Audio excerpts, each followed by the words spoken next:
Hello, आप सभी को मेरा नमस्कार। हम एनसीईआरटी लेकर के आए हैं। एनसीईआरटी क्लास 9th की पॉलिटी की बात करेंगे। बहुत भाई बहन लोगों का इंक्वायरी था कि सर आप एनसीईआरटी पॉलिटी पढ़ाइए। मैं केवल टू द पॉइंट की बात करूंगा इसमें। क्लास 9th की एनसीईआरटी है। मैं आपको एक बार दिखाना चाहता हूं कि इस प्रकार से मैंने अपने नोट्स को कवर किया हुआ है। इस पूरी की पीडीएफ आपको टेलीग्राम चैनल पे मिल जाएगी। आप जा करके ले सकते हैं, वहाँ पे डाउनलोड कर सकते हैं। आपको कुछ नहीं करना है, केवल पूरी बुक को नहीं पढ़ना है। मैंने बस जितना केवल पूरे 32 पेज में पूरी चीज़ों कवर की हैं, वो भी केवल हाईलाइटेड पॉइंट के साथ। आपको मेरे साथ केवल हाईलाइटेड पॉइंट को ही देखना है और कुछ नहीं देखना है। मैंने पीवाई की एनालिसिस करके ही आपके पूरी बुक को मैंने खुद पढ़ा है, एनालिसिस किया, उसके बाद आपके सामने लाया हूँ।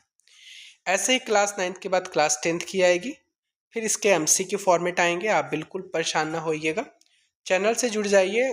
चलिए टेलीग्राम ज्वाइन कर लीजिए, नोटिफिकेशन बेल आइकन को प्रेस कर लीजिएगा कि नोटिफिकेशन आप लोगों को जल्दी मिल जाए और उसको वीडियो को आप देख सकें।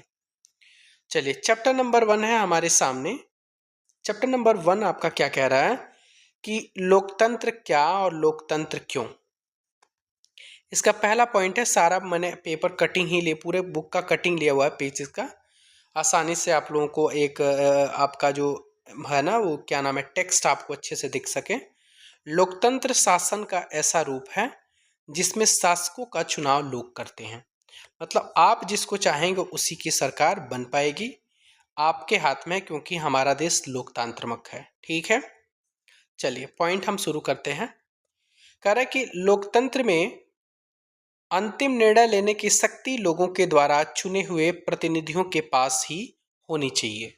क्लियर है।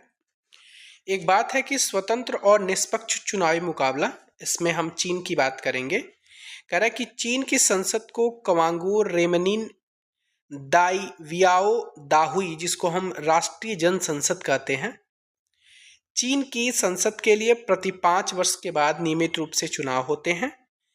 इस संसद को देश का राष्ट्रपति नियुक्त करने का अधिकार है। ठीक है। इसमें पूरे चीन के करीब 3000 सदस्य आते हैं। कुछ सदस्यों का चुनाव सेना भी करती है। चुनाव लड़ने से पहले सभी उम्मीदवारों को चीनी कम्युनिस्ट पार्टी से मंजूरी लेनी पड़ती है।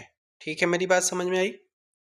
चलिए अगले पॉइंट की तरफ बढ़ते हैं। इसमें केवल इतना ही पॉइंट पढ़ना था आपको। अगले पॉइंट की तरफ हम बढ़ते हैं।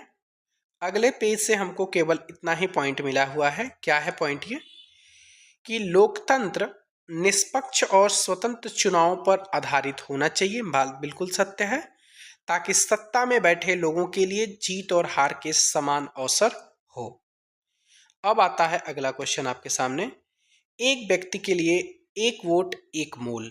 इसमें क्या कह रहा है? इसमें पॉइंट यह है कि 2015 तक सऊदी अरब में औरतों को वोट देने का अधिकार नहीं था। ठीक है। उसके बाद एस्टोनिया ने अपने यहाँ नागरिकता के नियम कुछ इस तरह से बनाए हैं कि रूसी अल्पसंख्यक समाज के लोगों को मतदान का अधिकार हासिल करने में मुश्किल होता है। फिजी की चुनाव प्रणाली में भी वहाँ के कुछ मूलवासियों को वोट का महत्व भारतीय मूल के फिजी नागरिक के वोट से ज्यादा है। अगला पॉइंट हम देखेंगे। कह रहा है कि लोकतंत्र राजनैतिक समानता के बुनियादी सिद्धांत पर आधारित है। इस प्रकार हम लोकतंत्र की तीसरी विशेषता को जान लेते हैं। वो क्या है तीसरी विशेषता? कि लोकतंत्र में हर वयस्क नागरिक का एक वोट होना चाहिए और हर वोट का एक समान मूल्य होना चाहिए। और ये हमारे भारत में है। या वोट 18 वर्ष से ऊपर जो भी लोग होते हैं वो लोग देते हैं। 18 वर्ष हो गए हैं तो आप भी वोट देने का आपके पास अधिकार है, आप दे सकते हैं। तो 18 वर्ष के ऊपर हो, चाहे वो राष्ट्रपति वोट देते हो, चाहे प्रधानमंत्री वोट देते हो, केवल नॉर्मल जो वोट देने जा रहे हैं उन सबके वोट की वैल्यू एक वैल्यू सबका समान है और समान होना चाहिए। अब आइए कानून का राज और अधिकारों का अनादर, इसके बारे में क्या है कुछ हम देखते हैं। जिम्बाब्वे को 1980 में अल्पसंख्यक गोरों के शासन से मुक्ति मिलती है। उसके बाद क्या कर रहा है? उसके बाद देश पर जानू पीएफ दल का राज होता है, जिसने देश के स्वतंत्रता संघर्ष की अगुवाई की थी। किसने की थी अगुवाई? जानु पीएफ ने जिम्बाब्वे को स्वतंत्र कराने में इनका अहम योगदान था। इसके नेता रॉबर्ट मुगाबे जो थे और आज़ादी के बाद से ही शासन कर रहे थे। चुनाव नियमित रूप से होते थे और सदा जानु पीएफ दल ही जीतता था, क्योंकि और कोई दल वहां पे बन नहीं पाया था। डोमिनेंट टाइप के ये थे। राष्ट्रपति मुगाबे कम लोकप्रिय नहीं थे, पर चुनाव में गलत तरीके भी अपनाते थे। मतलब ये कह रहा है कि ये लोकप्रिय थे, जनप्रिय लोग थे, लोग इनको मानते थे, लेकिन ये गलतियां भी करते थे और गलत तरीके से अपने वोट का भी अपना चुनाव कराते थे। आज़ादी के बाद से उनकी सरकार ने कई बार संविधान में बदलाव करके राष्ट्रपति के अधिकारों में वृद्धि की थी और उसकी जवाबदेही को भी कम किया था। इन्होंने इस प्रकार का इसमें किया था, हेर फेर किए थे अपने चीज़ों को जीतने के लिए, अपने को शासन में बने रहने के लिए। जिम्बाब्वे का उदाहरण बताता है कि शासकों के लिए बार बार जनादेश पाना लोकतंत्र की एक ज़रूरत है, पर इतना ही मर्यादा नहीं। लोकप्रिय नेता भी अलोकतांत्रिक हो सकते हैं, लोकप्रिय नेता भी तानाशाह हो सकते हैं। अगर हम लोकतंत्र की परखना चाहते हैं तो चुनावों पर नज़र डालना चाहिए, जरूरी है, पर उतना ही जरूरी है कि चुनाव के पहले और बाद की स्थितियों पर भी नज़र डाली जाए। मतलब पहले की चीज़ों को और अंत बाद वाली चीज़ों को ज़रूर परखना चाहिए कि चुनाव के बाद की स्थिति कैसी है और चुनाव के पहले स्थिति कैसी थी। उसके बाद का पॉइंट हम देखते हैं। अगला पॉइंट है कि एक लोकतांत्रिक सरकार संवैधानिक कानूनों और नागरिक अधिकारों के द्वारा खींची लक्ष्मण रेखाओं के भीतर ही काम करती है। आप लोग सोच रहे होंगे कि मैंने पॉइंट बहुत छोड़े, कोई भी पॉइंट नहीं छोड़े। आप एक बार बुक पढ़िएगा, उसमें आपको कोई भी इंपॉर्टेंट इरेलीवेंट चीज़ें हैं जो आपको केवल आपका बेस मजबूत करती है। और हम एग्जाम देने जा रहे हैं तो उसमें बेस तो छोड़ दीजिए, आपका बेस तो ठीक है, मानते हैं, लेकिन हमको जो एग्जाम में पूछा जा रहा है उसको पढ़ना है। मैं फालतू की चीज़ों को बिल्कुल नहीं पढ़ूंगा, ठीक है ना। जो एग्ज़ाम में आ रहा है आपको जल्दी से करने हैं, और यदि आपको बिल्कुल करना तो आप एक एक पॉइंट को पढ़ सकते हैं, आपका थॉट्स डेवलप होगा। आप यूपीएससी की तैयारी कर रहे हैं तो आपको मेंस राइटिंग, मान लो आंसर राइटिंग करनी, वहाँ पे हेल्प आएगा। लेकिन हम तो एक नॉर्मल एग्ज़ाम दे रहे हैं, वनडे एग्ज़ाम टाइप का है, बीपीएससी TRE 4 या कोई भी एग्ज़ाम। इसमें से बुलेट पॉइंट मैंने निकाल करके आपके सामने रखा। हमने लोकतंत्र की सरल सी भाषा से बात से शुरू की थी कि लोकतंत्र सरकार का एक ऐसा रूप है जिसमें शासकों का चुनाव लोग करते हैं। हमने तो यहीं से चर्चा शुरू की थी ना, हमने यहीं से बात किया था। इस परिभाषाओं का सारांश तो यही है। उसके बाद देखिए, इनके अनुसार लोकतंत्र शासन का ऐसा रूप है जिसमें लोगों के द्वारा चुने गए शासक ही सारे प्रमुख फैसले लेते हैं। चुनाव लोगों के लिए निष्पक्ष अवसर और इतने विकल्प उपलब्ध कराता है कि चाहे तो मौजूदा शासकों को बदल सकते हैं। यही तो हमारा लोकतंत्र है। यह विकल्प और भी अवसर भी लोगों को समान रूप से उपलब्ध हों, और इस चुनाव से बनी सरकार संविधान तय बुनियादी कानूनों और नागरिक अधिकारों के दायरे को मानते हुए करती है। यानी जो रूल्स रेगुलेशन है उसके रूल रेगुलेशन के अंदर ही तो सब लोग करेंगे। अब ये पॉइंट है आपके सामने, क्या है पॉइंट, कि लोकतंत्र के खिलाफ तर्क, लोकतंत्र के खिलाफ कुछ तर्क दिए गए हैं। जैसे आपके सामने कुछ चर्चाएं हैं, हम देखते हैं इसको। देखिए, कह रहा है कि इस चर्चा में हम बात करेंगे, इस चर्चा में एक लोकतंत्र के खिलाफ वे अधिकांश तर्क सामने आ गए हैं जिन्हें हम आम तौर पर सुनते हैं। ये तर्क कुछ इस प्रकार होते हैं। कैसे हो रहे हैं? पहला पॉइंट है इसका कि लोकतंत्र में नेता बदलते रहते हैं, इससे अस्थिरता पैदा होती है। मतलब ये तर्क दिया जा रहा है कि मान लीजिए हमने किसी नेता को चुन लिया और बहुत अच्छा काम किए हैं, उसके बाद फिर से उनके कार्यकाल होने के बाद से मैंने क्या किया कि अब लोगों के मन में पैसे की लालच में या बहुत नेताओं की लालच में हम लोग क्या करते हैं, अपने मताधिकार को दुरुपयोग करके किसी गलत आदमी को बना देते हैं। तो वहाँ से लोग बोलते हैं इससे अस्थिरता पैदा होती है। ठीक है, कि आपका तो जो डेवलपमेंट कर रहा था, जो डेवलप कर रहा था आपका पहले का जो मंत्री था या जो प्रधानमंत्री थे, जो राष्ट्रपति थे, वो अब नहीं रहा, तो अब जाहिर सी बात है कि स्थिरता पैदा होगी, वो इस प्रकार का काम नहीं कर पाएगा। या सरकार चेंज होने के बाद से जो पॉलिसी वो लागू किया था, इस पॉलिसी को लागू नहीं कर पाएगा। लोकतंत्र का मतलब सिर्फ राजनीतिक लड़ाई और सत्ता का खेल है। ठीक है, यहाँ नैतिकता की कोई जगह नहीं होती। ये केवल खिलाफ के बारे में तर्क दिया जा रहा है, इसमें पॉइंट आपको एमसीक्यू फॉर्मेट में एक से ज़्यादा बना करके आपके सामने पेश किए जा सकते हैं, आपके मत को जाना जा सकता है इस प्रकार, इसलिए मैंने इन चीज़ों को लिया हुआ है। लोकतांत्रिक व्यवस्था में इतने सारे लोगों से बहस और चर्चा करनी पड़ती है कि हर फैसले में देरी होती है। बात सही है। चुने हुए नेताओं को लोगों के हितों का पता ही नहीं होता, इसके चलते खराब फैसले भी होते हैं। ये तर्क हो रही है। लोकतंत्र में चुनावी लड़ाइयां महत्वपूर्ण और खर्चीली होती हैं, इसलिए इसमें भ्रष्टाचार ज्यादा होता है। सामान्य लोगों को पता नहीं होता है कि उनके लिए क्या चीज अच्छी है और क्या चीज बुरी है, इसलिए किसी चीज का फैसला नहीं करना चाहिए। ये यहाँ पे तो तर्क हो गया कि लोकतंत्र के खिलाफ की बातें की जा रही हैं ये। अब कह रहा है कि अब लोकतंत्र के पक्ष की बात हम करेंगे। इसमें देखिए कह रहा है कि चीन में 1958 से 61 के बीच में दौरान एक बहुत बड़ा अकाल पड़ा था। विश्व के इतिहास का सबसे अभी तक बोला जाता है कि बहुत ही भयावह अकाल था। कब पड़ा था पूछा था, डायरेक्ट क्वेश्चन में पूछा जा सकता है कि चीन में सबसे बड़ा भयावह अकाल विश्व में इतिहास में सबसे ज्यादा भयावह था, कब पड़ा था? तो 1958 से लेकर के 1961 के बीच में। इसमें लगभग 3 करोड़ से लोग ज्यादा भूखे मरे थे। ठीक है ना। उस समय भी नहीं था कि भारत की स्थिति बहुत अच्छी थी, भारत की स्थिति उस समय बहुत अच्छी थी, फिर भी भारत में चीन के समान बहुत अकाल और भूखमरी नहीं था हमारे यहाँ। अब आगे देखते हैं इसमें क्या है। इसमें अर्थशास्त्रियों का क्या कहना है। अर्थशास्त्रियों का यह कहना है कि किसी भी स्वतंत्र और लोकतांत्रिक देश में कभी भी बड़ा अकाल और बड़ी संख्या में भूखमरी नहीं हुई है। अगर चीन में बहुदलीय चुनाव व्यवस्था होती तो विपक्षी दल होता, उसका विपक्ष दल करता, उसकी बातें करता कि नहीं आपको ऐसे करना चाहिए, आपको दलीलें पेश करता अपना, और सरकार की आलोचना कर सकने वाली एक स्वतंत्र मीडिया होती, तो इतने सारे लोग भूख से नहीं मर सकते थे। और जो ये चीन में नहीं है, जो कोई इनके विपक्ष में नहीं बोल सकता है सारी चीज़ों को लेकर के, इसलिए वहां पर इस प्रकार की चीज़ें हुई। ये अर्थशास्त्रियों का मानना है। चलिए अगला पॉइंट हम देखते हैं। अगला पॉइंट क्या है। कह रहा है कि लोकतांत्रिक शासन पद्धति दूसरों से बेहतर है क्योंकि यह शासन का अधिक जवाबदेही वाला स्वरूप है। आपको शासन को जवाब देना पड़ता है, आपने काम नहीं किया, क्यों नहीं किया, इसके ऐसे मान लीजिए आपका जो विपक्षी दल है वो इसके बारे में क्वेश्चनिंग करता है आपको आपके हाउस में। अब कह रहा है इस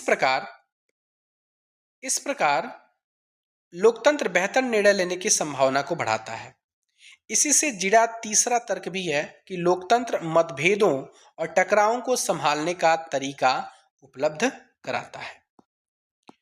अब ये पॉइंट हम देखेंगे कि लोकतंत्र का बृहत्तर अर्थ क्या होता है, इसके बारे में यहां से हम पढ़ेंगे। केवल सभी लोगों की तरफ से बहुमत को फैसले लेने का अधिकार होता है, और यह बहुमत भी स्वयं शासन नहीं चलाता, बहुमत का शासन भी चुने हुए प्रतिनिधियों के माध्यम से ही होता है। और यह जरूरी हो जाता है क्योंकि, अब इसमें क्योंकि की बात लगा दिया, क्योंकि आधुनिक लोकतांत्रिक शासन व्यवस्था में इतने अधिक लोग होते हैं कि हर बात के लिए उस सबको साथ बैठाकर सामूहिक फैसला कर पाना संभव नहीं हो सकता है। फिर अगली पॉइंट की बात कर रहा है, अगर यह संभव हो तब भी हर एक नागरिक के पास हर फैसले लेने का समय, इच्छा या योग्यता और कौशल नहीं होता है। इसलिए कहा जाता है कि लोकतांत्रिक गणराज्य होना चाहिए, जहां से इसका बृहत्तर अर्थ बताया गया है।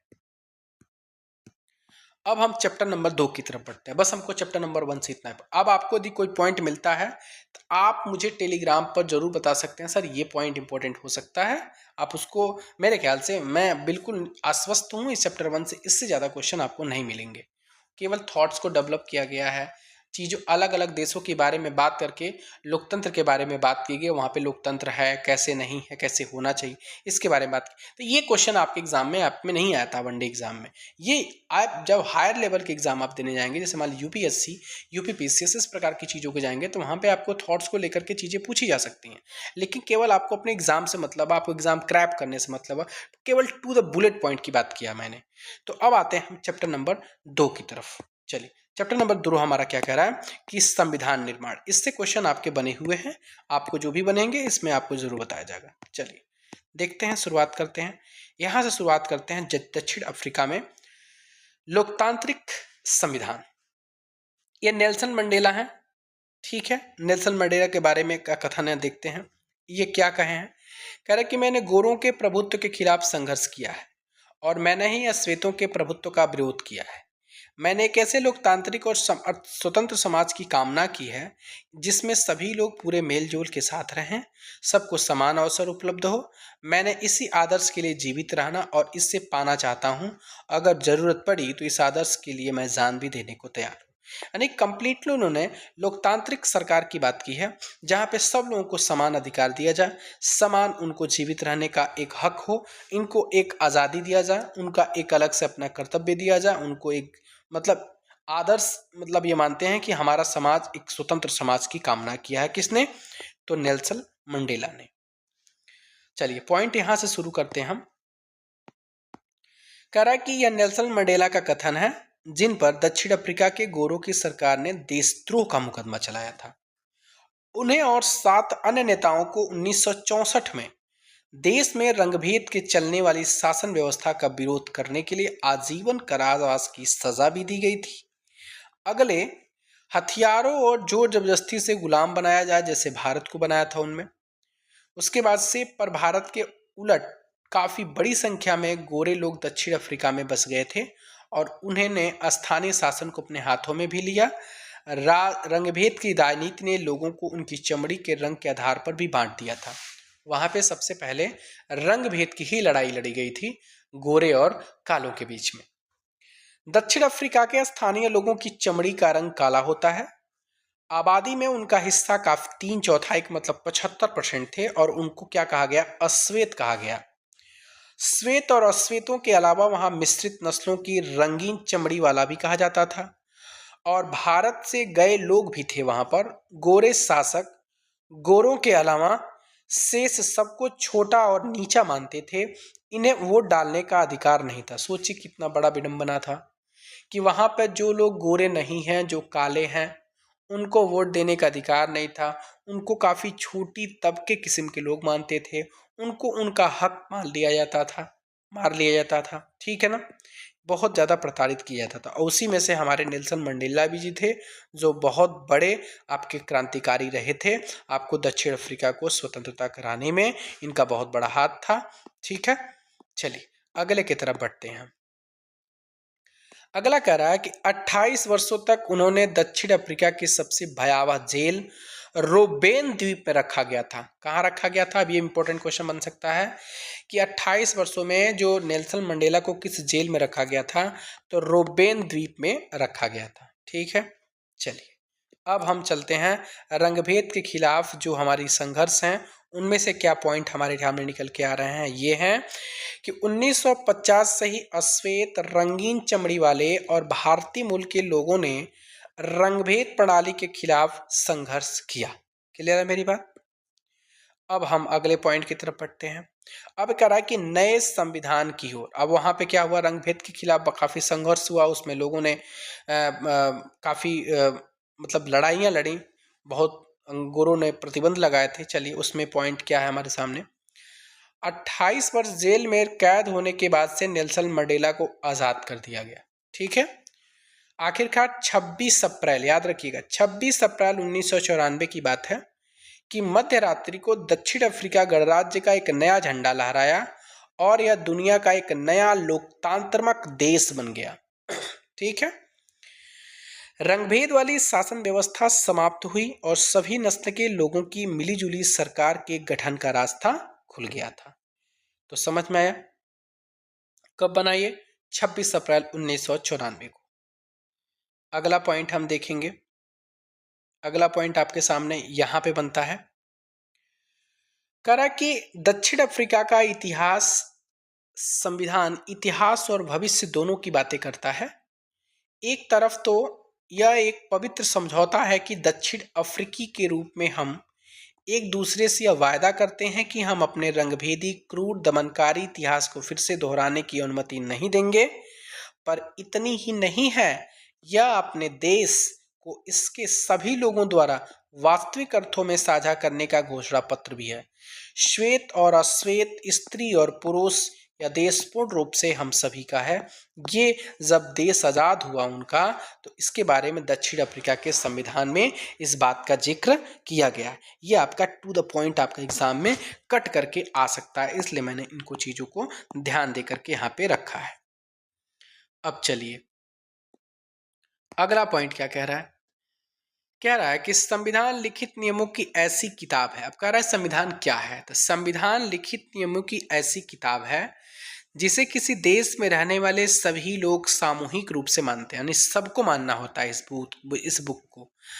संविधान सर्वोच्च कानून जिससे किसी क्षेत्र में रहने वाले लोगों, जिन्हें नागरिक कहा जाता है, के बीच की आपसी संबंध को तय होने के साथ साथ लोगों और सरकार के बीच संबंध भी तय करते हैं। ये बताता है कि आपके और सरकार के बीच में क्या संबंध होने चाहिए, आपको क्या अधिकार दिया गया है, सरकार को क्या अधिकार दिया गया, सारी बातें आपको संविधान में लिखित हैं।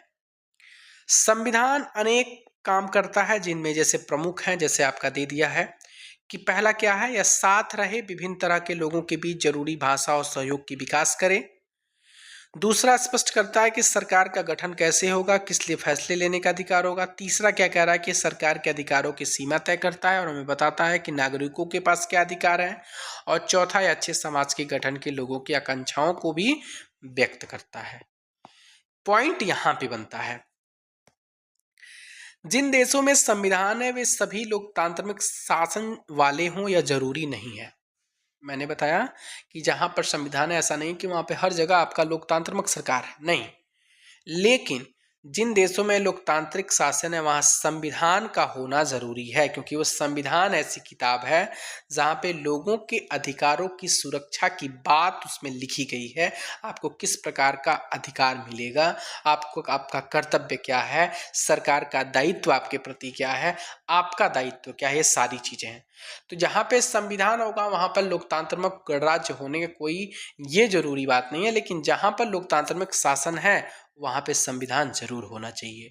जैसे ब्रिटेन के खिलाफ आजादी की लड़ाई के बाद से अमेरिकी लोगों ने अपने लिए संविधान का निर्माण किया। फ्रांसीसी क्रांति के बाद फ्रांसीसी लोगों ने एक लोकतांत्रिक संविधान को मान्यता दी। इसके बाद से यह चलन हो गया कि हर लोकतांत्रिक शासन व्यवस्था में एक लिखित संविधान हो। ठीक है, और आपको पता होना चाहिए विश्व का सबसे पहला लिखित संविधान अमेरिका का है। ठीक है, और विश्व का सबसे बड़ा संविधान हमारा भारत का है। ठीक है, अब कह रहा है कि संविधान, भारतीय संविधान का निर्माण, भारतीय संविधान का निर्माण, इसके बारे में देखिए, इनके बारे में पढ़ लेते हैं पहले कि वल्लभ भाई पटेल जी हैं जिनका जन्म गुजरात में हुआ था। और इसको थोड़ा सा मैं बुलेट कर रहा हूँ, बड़ा कर रहा हूँ, ध्यान दीजिए पहले, उसके बाद मैं देखता हूँ और पॉइंट को।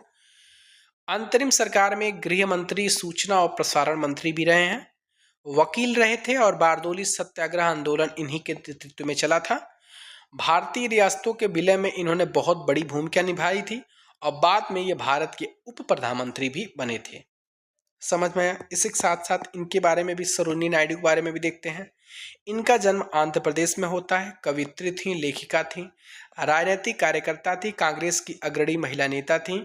और उसके बाद में इनको क्या बनाया गया, उत्तर प्रदेश की राज्यपाल बनाई गई थी। और ये भी बता दें, कांग्रेस की आपको पहली ये क्या थी, तो अध्यक्ष थी भारतीय, पहली भारतीय महिला अध्यक्ष थी सरोजिनी नायडू। ठीक है ना, 1925 में बनी थी, ये याद होना चाहिए आपको। चलिए थोड़ा सा इसमें देखते हैं, मेरे ख्याल से कोई पॉइंट नहीं है, तभी मैंने इसमें पॉइंट नहीं किया हुआ है। ठीक है, इसमें कुछ है नहीं ऐसा, पॉइंट देख लेते हैं। वैसे कह रहा है कि दक्षिण अफ्रीका की ही तरह भारत का संविधान भी बहुत कठिन परिस्थितियों के बीच बना। भारत जैसे विशाल और विविधता हमारे देश के लिए संविधान बनाना आसान काम नहीं था। भारत के लोग गुलाम की हैसियत से निकलकर नागरिक की हैसियत पाने जा रहे थे। देश ने धर्म के आधार पर हुए बंटवारे को विभीषिका झेली थी और भारत और पाकिस्तान के लोगों के लिए बंटवारा भारी बर्बादी और दहलाने वाला अनुभव था। इसमें कोई ऐसा इंपॉर्टेंट पॉइंट नहीं है जो आपके एग्जाम में आएगा। ठीक है, चलिए अगला हम देखते हैं। यहाँ से इसको देखिएगा, केवल एग्जाम ओरिएंटेड पढ़ना है हमको। 1928 में मोतीलाल नेहरू और कांग्रेस के 8 अन्य नेताओं ने भारत का एक संविधान लिखा था। ठीक है, बात समझिए क्या बोला। 1928 में मोतीलाल नेहरू और कांग्रेस के 8 अन्य नेताओं ने भारत का एक संविधान लिखा था। 1931 में कराची में हुए भारतीय राष्ट्रीय कांग्रेस के अधिवेशन में एक प्रस्ताव में यह रूपरेखा रखी गई थी कि आज़ाद भारत का संविधान कैसा होगा, यानी आज़ाद भारत का संविधान कैसा होगा, इसकी प्रारूप किस अधिवेशन में रखा गया था, तो कराची के अधिवेशन में रखा गया था।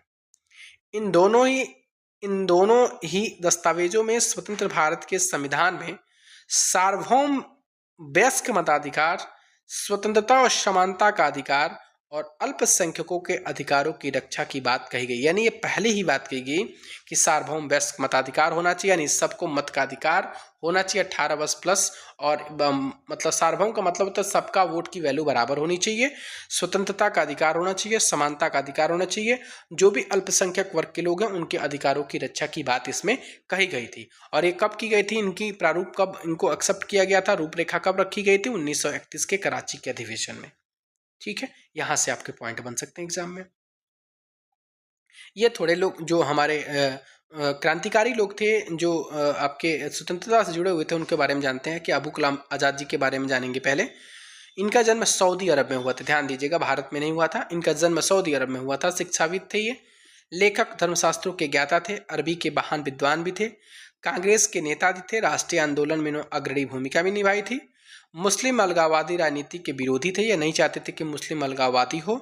भारत में पहले केंद्रीय मंत्रिमंडल में शिक्षा मंत्री भी ये रहे हैं, और ये कांग्रेस के अध्यक्ष पे पद पे रहने वाले सबसे ज़्यादा दिनों तक रहने वाले सबसे युवा अध्यक्ष थे, 6 वर्ष रहे थे, ठीक है ना, 40 से 46 तक।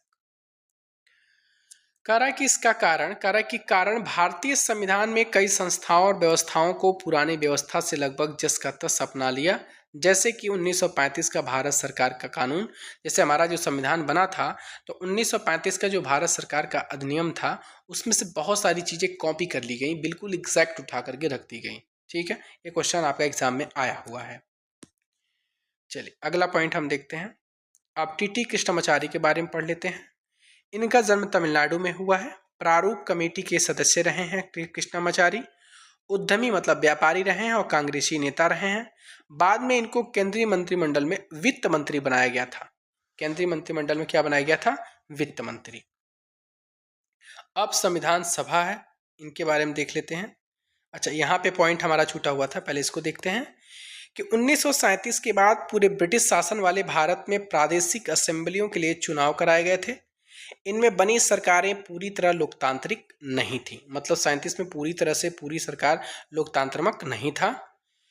अब संविधान सभा की बात करेंगे। संविधान सभा क्या था, चुने गए जनप्रतिनिधियों की जो सभा संविधान नामक विशाल दस्तावेज को लिखने का काम करती है, उन्हें ही हम संविधान सभा कहते हैं। भारतीय संविधान के लिए जुलाई 1946 में चुनाव हुए थे, ध्यान दीजिएगा, जुलाई 1946 में चुनाव हुए थे, लेकिन संविधान सभा की जो पहली बैठक है वो दिसंबर 1946 को हुई थी। कब हुई थी, दिसंबर 1946 को। अब राजेंद्र प्रसाद जी के बारे में तो आप सब लोगों को पता है कि इनका जन्म बिहार में हुआ था। संविधान सभा के ये अध्यक्ष रहे थे, ये वकील थे। उसके बाद से आपको बता दें कि चंपारण सत्याग्रह के प्रमुख भागीदार भी रहे हैं ये। 3 बार कांग्रेस के अध्यक्ष रहे थे। बाद में भारत के ये प्रथम राष्ट्रपति भी रहे हैं, और ये आपको 2 बार रहे हैं। ठीक है, अब आते हैं जयपाल सिंह। इनके बारे में आप लोगों ने कम सुना होगा, ध्यान दीजिएगा, बहुत इंपॉर्टेंट है। इनका जन्म जयपाल सिंह का झारखंड में हुआ है। खिलाड़ी थे और शिक्षाविद भी थे। भारतीय हॉकी टीम के पहले कप्तान थे। कौन, जयपाल सिंह। आदिवासी महासभा के अध्यक्ष थे ये। बाद में इनको झारखंड पार्टी का संस्थापक भी बनाया गया था। कह रहा है अब कि भारतीय संविधान लिखने वाली सभा में 299 सदस्य थे। जो भारतीय संविधान लिखी गई थी उस सभा में कितने लोग थे, 299। इसमें 26 नवंबर 1949 को अपना काम पूरा कर लिया था। कब किया था, 26 नवंबर 1949 को पूरा कर लिया। संविधान 26 जनवरी 1950 को लागू होता है, सबको पता है। और इसी दिन में हर साल हम 26 जनवरी को गणतंत्र दिवस के रूप में मनाते हैं, ये भी पता है। 2 वर्ष 11 माह 28 दिन का समय, 2 वर्ष 11 माह 18 दिन का समय लगा था, ये सब लोगों को पता है। चलिए अब थोड़ा सा हम इधर भी पॉइंट हम देख लेते हैं। कह रहा है कि सभा में कई ऐसे सदस्य थे जो कांग्रेस की विचारों से सहमत नहीं थे। सामाजिक रूप से इस सभा में सभी समूह, जाति, वर्ग, धर्म और पेशों के लोग थे। अगर संविधान सभा का गठन सार्वभौम वयस्क मताधिकार के जरिए हुआ होता तब भी इसका स्वरूप काफी कुछ इसी तरह का होता। ये पहले से इसके बारे में जिक्र किया गया था, इसमें बहुत बड़ी वाली बात नहीं है। चलिए थोड़ा एच.सी. मुखर्जी के बारे में पढ़ते हैं। ये कौन थे? देखिए, एच.सी. मुखर्जी का जन्म बंगाल में होता है। संविधान सभा के ये क्या थे? उपाध्यक्ष थे। एच.सी. मुखर्जी प्रसिद्ध लेखक हैं, शिक्षाविद हैं, कांग्रेस के नेता रहे हैं, ऑल इंडिया क्रिश्चियन काउंसिल और बंगाल विधानसभा के सदस्य रहे हैं। बाद में इनको बंगाल का राज्यपाल बनाया गया था। चलिए अगला पॉइंट हम देखेंगे जी दुर्गाबाई देशमुख के बारे में। इनका जन्म आंध्र प्रदेश में होता है। वकील और महिला मुक्ति कार्यकर्ता थी ये। आंध्र प्रदेश महिला सभा की संस्थापक रही हैं। कांग्रेस की सक्रिय नेता भी रही हैं। बाद में केंद्रीय समाज कल्याण बोर्ड के संस्थापक अध्यक्ष भी जी दुर्गा देशमुख रही हैं। देखिए, आपको एक बार देखने से नहीं होगा, आप इसको बार बार देखना पड़ेगा। आपको वीडियो देखिए, नोट्स को निकालिए, पढ़िए। आप वीडियो को एक नहीं 2 बार 3 बार समझिए, चीज़ों को समझिए। सुन के चीज़ें बहुत याद होती है, मैं बार बार आप लोगों को बोलता हूँ। और जो भी भाई बहन प्लीज़ चैनल पे नया है, चैनल को सब्सक्राइब कर लें और बेल आइकन को प्रेस ज़रूर कर लेंगे। और एक सपोर्ट यार, प्लीज़ शेयर ज़रूर कर दें इस चैनल को। और लिंक है आपका डिस्क्रिप्शन में, जाकर के ज्वाइन कीजिए टेलीग्राम को। वहाँ पे ग्रुप ज्वाइन करिए। फ्री आपका रोज़ आपका क्विज होता है, वहाँ पे आप क्विज का फ़ायदा उठाइए। ठीक है। कह रहा है कि फिर प्रारूप कमेटी के जो प्रमुख जो थे डॉक्टर B.R. अम्बेडकर ने चर्चा के लिए एक प्रारूप समिति बनाया था। संविधान के प्रारूप की प्रत्येक धारा पर कई दौर में चर्चाएं भी हुई थीं। 2000 से ज़्यादा संशोधन पर विचार भी हुआ था। सोच लीजिए, उसी समय 2000 संशोधन पर विचार हुआ था। 3 वर्षों में कुल लगभग 114 दिन की गंभीर चर्चा हुई। कितनी?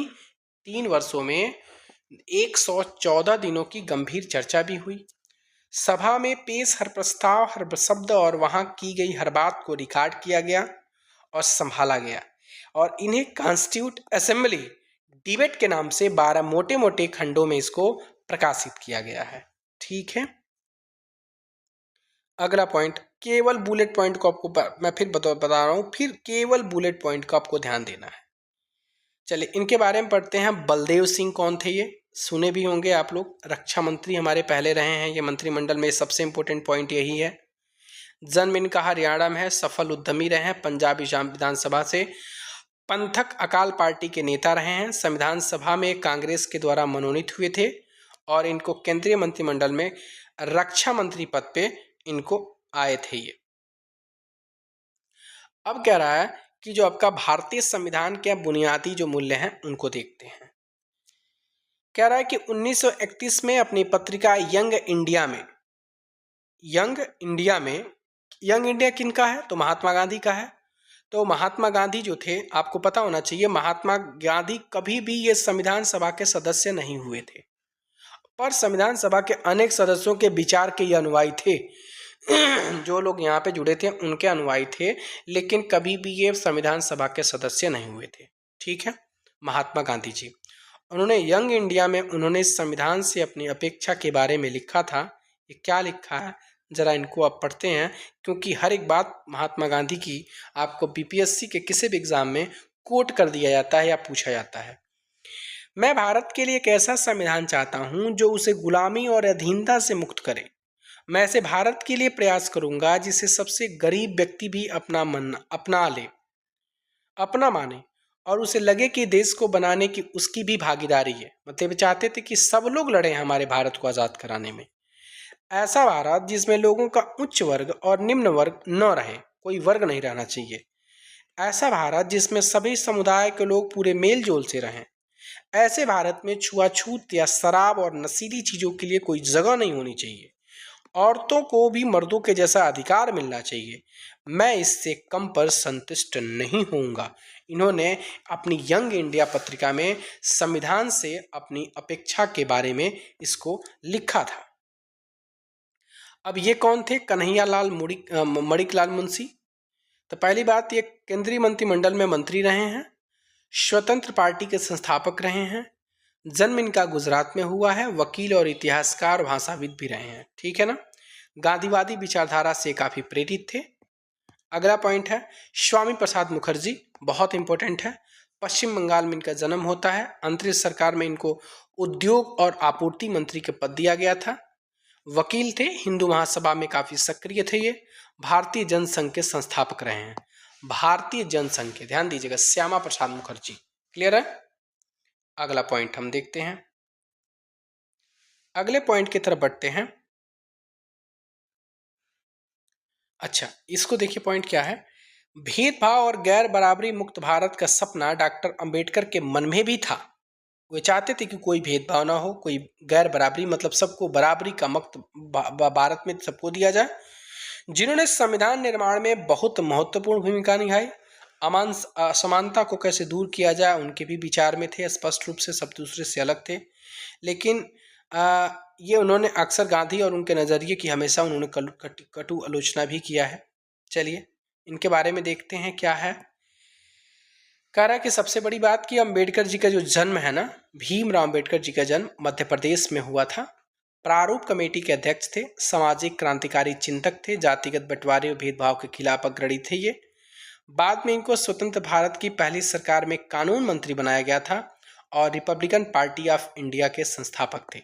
रिपब्लिकन पार्टी ऑफ इंडिया के ये संस्थापक थे। उम्मीद करते हैं आप लोगों को समझ में आ रहा है। पंडित जवाहरलाल नेहरू को तो कोई पूछना ही नहीं, इनके बारे में सब जानते हैं। उत्तर प्रदेश में इनका जन्म होता है। अंतरिम सरकार में प्रधानमंत्री हैं। पक्के वकील थे, व कांग्रेस नेता थे। समाजवाद, लोकतंत्र के साम्राज्यवाद के विरोध के पक्षधर थे ये। बाद में इनको भारत का प्रथम प्रधानमंत्री बनाया गया था। सोमनाथ लाहिड़ी, आपने नाम बहुत कम सुना होगा, पश्चिम बंगाल के थे ये, और ये भारतीय कम्युनिस्ट पार्टी के नेता थे। बाद में इनको पश्चिम बंगाल विधानसभा में सदस्य मनोनीत किया गया था। अब ये है, कह रहा है कि आइए आखिर में आइए हम 15 अगस्त 1947 की मध्यरात्रि में संविधान सभा में दिए गए जवाहरलाल नेहरू के प्रसिद्ध भाषण को पढ़ें। तो ये आपको मैं पीडीएफ प्रोवाइड कर दे रहा हूँ। पीडीएफ में आप इसको ज़रूर पढ़िएगा। ये वाला पॉइंट और ये वाला पॉइंट आपको पढ़ना है, खुद से केवल पढ़ लेना है, ठीक है। चलिए अब हम चलते हैं अगले पॉइंट की तरफ। अगला पॉइंट हमारा क्या है, संविधान का दर्शन। संविधान के दर्शन में यहाँ से पढ़ते हैं, जिन मूल्यों ने स्वतंत्रता संग्राम की प्रेरणा दी और उन्हें दिशा निर्देश दिए, जो इस क्रम में जांच और परख लिए, वे ही भारतीय लोकतंत्र का आधार बने। भारतीय संविधान की प्रस्तावना में इन्हें शामिल किया गया। भारतीय संविधान की सारी धाराएं इन्हीं के अनुरूप बनी। अब यहाँ से मोस्ट इंपॉर्टेंट पॉइंट क्या है, संविधान की शुरुआत बुनियादी मूल्यों की छोटी सी उद्देशिका के साथ होती है। किसके साथ होती है? उद्देशिका के साथ होती है। इसे संविधान की प्रस्तावना या उद्देशिका कहते हैं।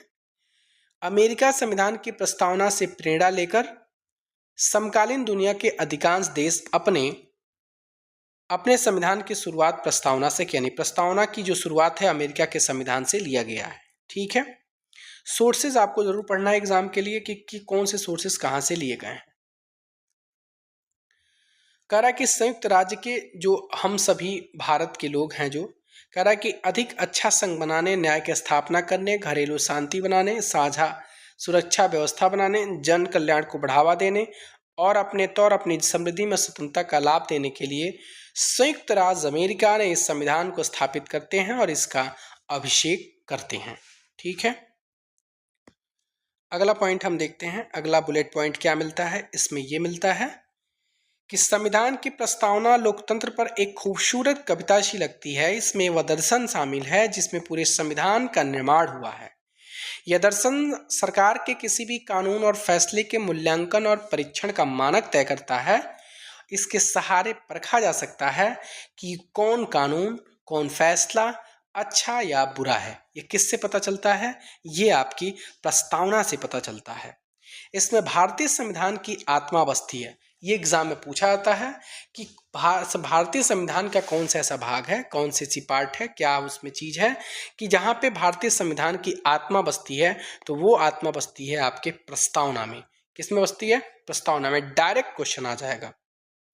अब हम आते हैं भारतीय संविधान का जो उद्देशिका है, इसको पूरा पढ़ते हैं हम एक बार। आप लोगों के देखिए उद्देश्य क्या, जैसे आपको पढ़ता है, इसमें क्वेश्चन आता है, इसको पढ़िएगा। एक सेकेंड, मैं इसको मैं बड़ा कर रहा हूँ। देखिए, भारतीय संविधान का उद्देशिका। हम भारत के लोग भारत को एक संपूर्ण प्रभुत्व संपन्न समाजवादी पंथ निरपेक्ष लोकतंत्रात्मक गणराज्य, किस प्रकार का? प्रभुत्व संपन्न समाजवादी पंथ निरपेक्ष और लोकतंत्रात्मक गणराज्य बनाने के लिए तथा उसके समस्त नागरिकों को सामाजिक, आर्थिक और राजनीतिक न्याय, कितने न्याय की बात की गई है? सामाजिक, आर्थिक और राजनीतिक न्याय, विचार, अभिव्यक्ति, विश्वास, धर्म और उपासना की स्वतंत्रता। स्वतंत्रता कितनी दी गई है? विचार, अभिव्यक्ति, विश्वास, धर्म और उपासना, मतलब कुल 5 प्रकार की। न्याय 3 प्रकार की बात है, स्वतंत्रता 5 प्रकार की बात की गई है। और प्रतिष्ठा और अवसर की समता, कितनी प्रकार की समता? तो प्रतिष्ठा और अवसर 2 प्रकार की प्राप्त कराने के लिए उन सब में व्यक्ति की गरिमा और राष्ट्र की एकता और अखंडता सुनिश्चित करने वाली बंधुता बढ़ाने के लिए दृढ़ संकल्प होकर अपनी इस संविधान सभा में आज तारीख 26 नवंबर 1949 मिति मार्गशीर्ष शुक्ल सप्तमी संवत 2006 विक्रम को एतदत्त द्वारा संविधान को अंगीकृत, अधिनियमित और आत्मार्पित करते हैं। ये आपका उद्देशिका है।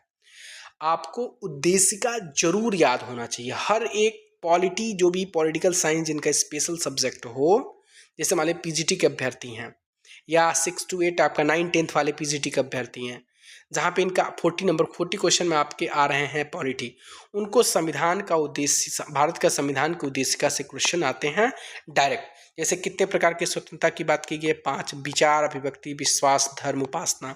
कितने प्रकार के न्याय की बात की गई है? सामाजिक, आर्थिक और राजनीतिक न्याय की बात की गई। इस प्रकार की चीजों को आप लोग को ध्यान में रखना चाहिए।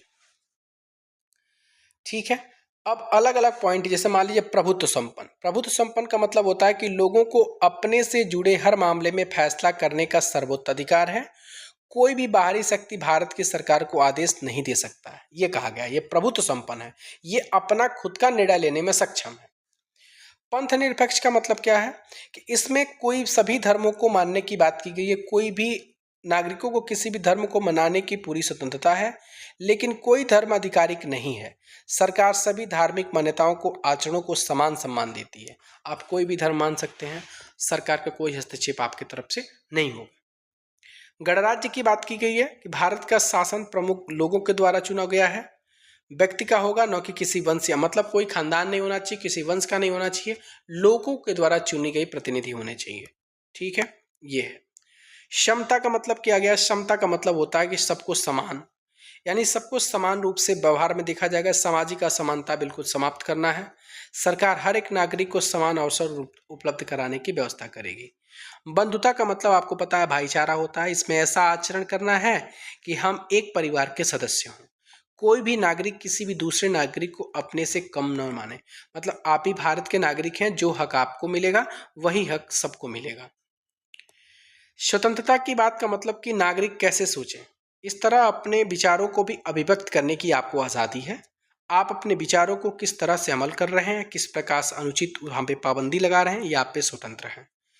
न्याय का मतलब होता है नागरिकों के साथ उनकी जाति, धर्म और लिंग के आधार पर कोई भेदभाव नहीं किया जा सकता है, ये न्याय कहता है। न ही ये लिंग के आधार पर कि ये औरत है या महिला है, इनको दूसरा हक मिल, इनको क्या होना चाहिए, इनको हमारे से नीचे होना चाहिए, नहीं, ये सब लोग बराबर हैं। अगला पॉइंट, लोकतांत्रिक का मतलब होता है कि सरकार एक ऐसा स्वरूप है जिसमें समान राजनीतिक अधिकार प्राप्त होते हैं। लोग अपने शासन का चुनाव करते हैं, जवाबदेह बनाते हैं और सरकार कुछ बुनियादी नियमों के अनुरूप चलती है। मतलब आप जिसको चाहेंगे अपने अनुसार लोगों का मत दे करके आप प्रतिनिधि चुन सकते हैं। समाजवादी का मतलब क्या होता है? समाजवादी का मतलब होता है समाज में संपदा सामूहिक रूप से पैदा होती है और समाज में उनका बंटवारा समानता के साथ होना भी चाहिए। सरकार को जमीन और युग धंधों की हकदारी से जुड़े कायदे और कानून इस तरह बनाने चाहिए कि सामाजिक आर्थिक असमानताएं कम हो, सबको एक प्रकार से न्याय मिले, सबको एक प्रकार से अधिकार मिले। ठीक है, इस प्रकार से बात की गई है। तो हमने आपको उद्देशिका पूरा समझाया। अब इसको थोड़ा देखिएगा, ये बहुत इंपॉर्टेंट पॉइंट है। कह रहा है कि समाजवादी और पंथ निरपेक्ष शब्दों को 42वें संविधान संशोधन के तहत 1976 में संविधान की उद्देशिका में जोड़ा गया। एंड जो समाजवादी और पंथ निरपेक्ष जो दो शब्द हैं ना, वो 1976 में जोड़े गए हैं उद्देशिका में। और किस संविधान संशोधन के द्वारा? तो 42वें संविधान संशोधन के द्वारा, जो कि ये बहुत ज़्यादा इम्पोर्टेंट हो जाता है। ठीक है, मेरी बातों को आप सुन रहे हैं, सीरियसली पढ़ रहे हैं कि बस ऐसे मजाक में? सीरियसली पढ़ना है, क्योंकि ये एग्ज़ाम में बिल्कुल ओरिएंटेड ही पॉइंट मैं बता रहा हूँ, जो एग्ज़ाम में आपके तुरंत टपक जाएंगे। चलिए, अब ये रंगभेद का मतलब क्या होता है कि दक्षिण अफ्रीका की जो सरकार 1948 और 1989 के बीच काले लोगों के साथ नस्ली अलगाव और खराब व्यवहार वाली शासन व्यवस्था थी, उनको रंगभेद में जाना गया है। धारा का मतलब होता है कोई दस्तावेज या खास हिस्सा जो अनुच्छेद हो। संविधान का मतलब होता है देश का सर्वोच्च इसमें कानून होता है, इसमें किसी भी देश की राजनीति और समाज को चलाने के लिए मौलिक कानून होते हैं। संविधान संशोधन का मतलब होता है कि विधायी संस्था के द्वारा देश के संविधान में किया जाने वाला जो समय समय पर बदलाव होते हैं वो।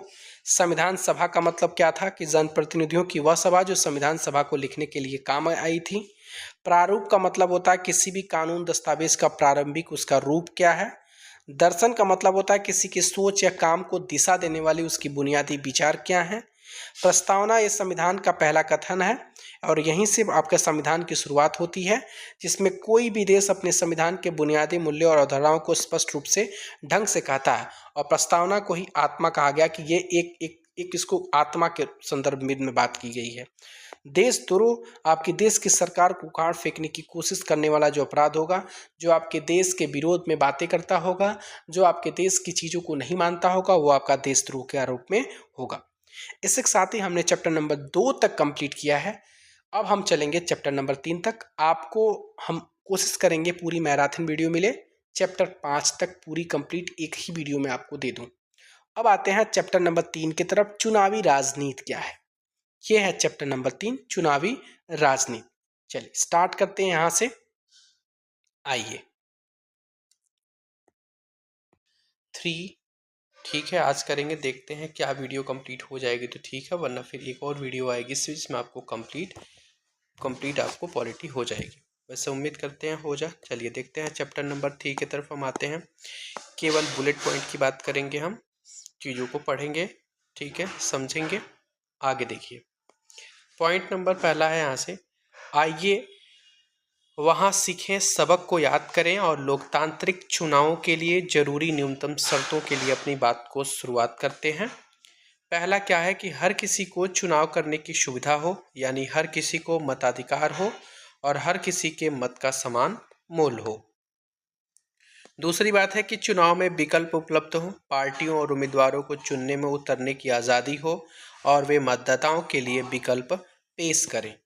तीसरी बात, चुनाव का अवसर नियमित अंतराल पर मिलता रहे, नए चुनाव कुछ वर्षों में ज़रूर कराए जाने चाहिए। चौथी बात कि लोग जिससे वास्तव में चुनाव उसी का होना चाहिए। अगला पॉइंट है 5वां, क्या कह रहा है कि चुनाव स्वतंत्र और निष्पक्ष ढंग से कराए जाने चाहिए, जिससे लोग सचमुच अपनी इच्छा से व्यक्ति का चुनाव कर सके। ये कुछ पॉइंट थे, बुलेट पॉइंट आपके पार्ट इस चैप्टर से। उसके बाद हम देखते हैं कि चुनाव प्रणाली की हमारी प्रणाली क्या है। चलिए देखते हैं। इसमें कह रहा है कि हमारे यहाँ लोकसभा और विधानसभाओं के चुनाव हर 5 साल के बाद होते हैं। कितने साल पे? 5 साल पे। 5 साल के बाद सभी चुने हुए प्रतिनिधियों का कार्यकाल समाप्त होता है। उसके बाद से लोकसभा और विधानसभा भंग हो जाती है। फिर सभी चुनाव क्षेत्रों में एक ही दिन या एक छोटे से अलग अंतराल में अलग अलग दिन चुनाव होते हैं। इसे आम चुनाव कहते हैं। कई बार सिर्फ एक क्षेत्र में चुनाव होता है जो किसी सदस्य की मृत्यु या इस्तीफे से खाली हुआ होता है।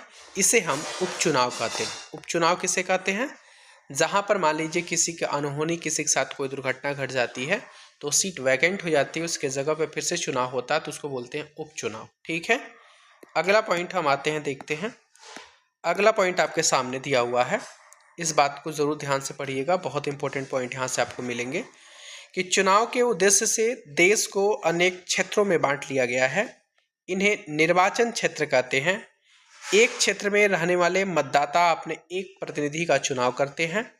लोकसभा चुनाव के लिए देश को 543 निर्वाचन क्षेत्रों में बांटा गया है। कितने क्षेत्रों में? 543। हर क्षेत्र में चुने गए प्रतिनिधियों को संसद सदस्य कहते हैं। लोकतांत्रिक चुनाव की विशेषता हर वोट का बराबर मूल्य होता है। ये मैंने आपको पिछले चैप्टर में भी बताया था। इसलिए हमारे संविधान में यह व्यवस्था है कि हर चुनाव क्षेत्र में मतदाताओं की संख्या काफी हद तक एक समान हो। इसी प्रकार प्रत्येक राज्य को उसकी विधानसभा के सीटों के हिसाब से बांटा गया है। इन सीटों के निर्वाचित प्रतिनिधियों को विधायक कहते हैं और प्रत्येक संसदीय निर्वाचन क्षेत्र में विधानसभा के कई कई निर्वाचन क्षेत्र आते हैं।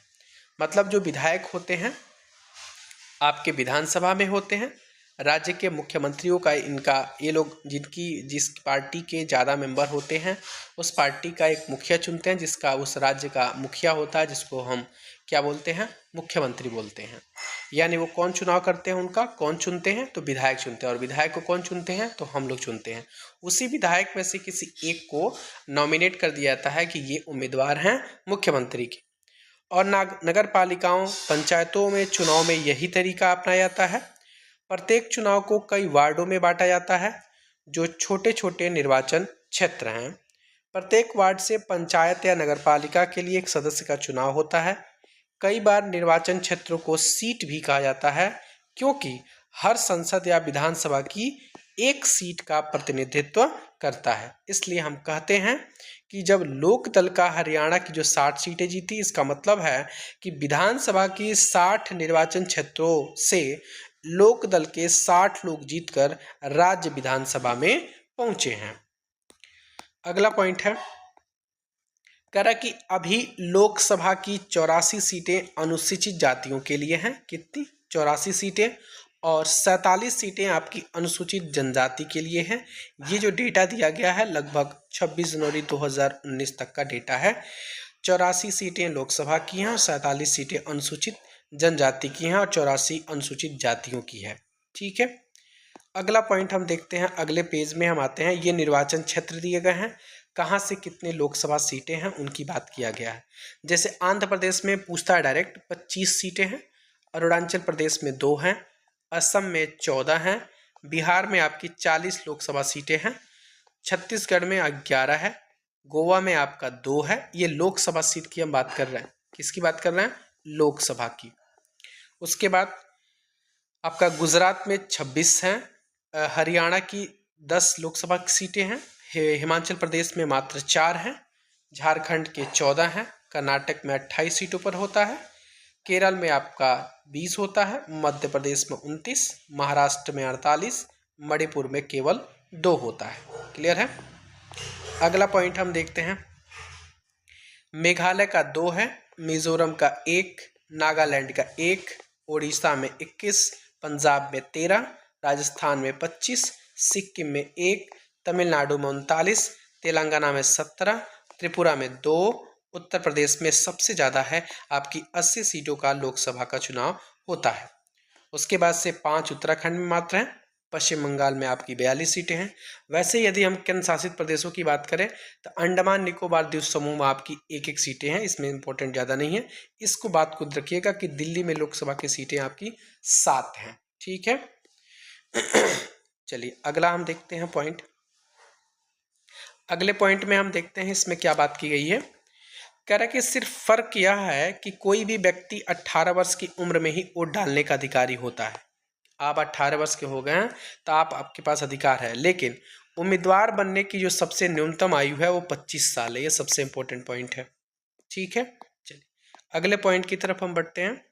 अगला पॉइंट आपका है कि चुनाव लड़ने के इच्छुक हर उम्मीदवार को एक नामांकन पत्र भरना पड़ता है और कुछ रकम जमानत के रूप में उनको जमा करानी पड़ती है। हाल में सर्वोच्च न्यायालय के निर्देशानुसार उम्मीदवारों को एक घोषणा पत्र भरना है और उसमें कहना है कि अपने बारे में कुछ ब्यौरा देना है, वैधानिक घोषणा करनी होती है और प्रत्येक उम्मीदवारों को इस मामले के सारे विवरण देने होते हैं। कौन कौन से मामले हैं? पहला है कि उम्मीदवार के खिलाफ चल रहे गंभीर कोई आपराधिक मामला, उसको भी दर्ज करना है। उम्मीदवार और उसके परिवार के सदस्यों की संपत्ति और देनदारियों का भी ब्यौरा देना है। उम्मीदवार की शैक्षिक योग्यता क्या है उसके बारे में भी बात करना है। इन सूचनाओं को सार्वजनिक किया जाना चाहिए। इससे मतदाताओं को उम्मीदवारों के द्वारा खुद के बारे में सूचना के आधार पर फैसले करने का मौका मिलता है। ये बात की गई है कि इन सबको जानना चाहिए कि हमारा जो नेता हम चुनने जा रहे हैं, क्या उनके खिलाफ कोई आपराधिक मामला है, उनका संपत्ति का ब्यौरा क्या है, उनकी शैक्षिक योग्यता क्या है, इनके सब के बारे में ज़रूर जानना चाहिए। अब अगले पॉइंट की तरफ आगते हैं। अगला पॉइंट आपके सामने है कि हमारे देश में उम्मीदवारों की अंतिम सूची घोषणा होने और मतदान की तारीख के बीच आमतौर पर 2 सप्ताह का समय चुनाव प्रचार देता है।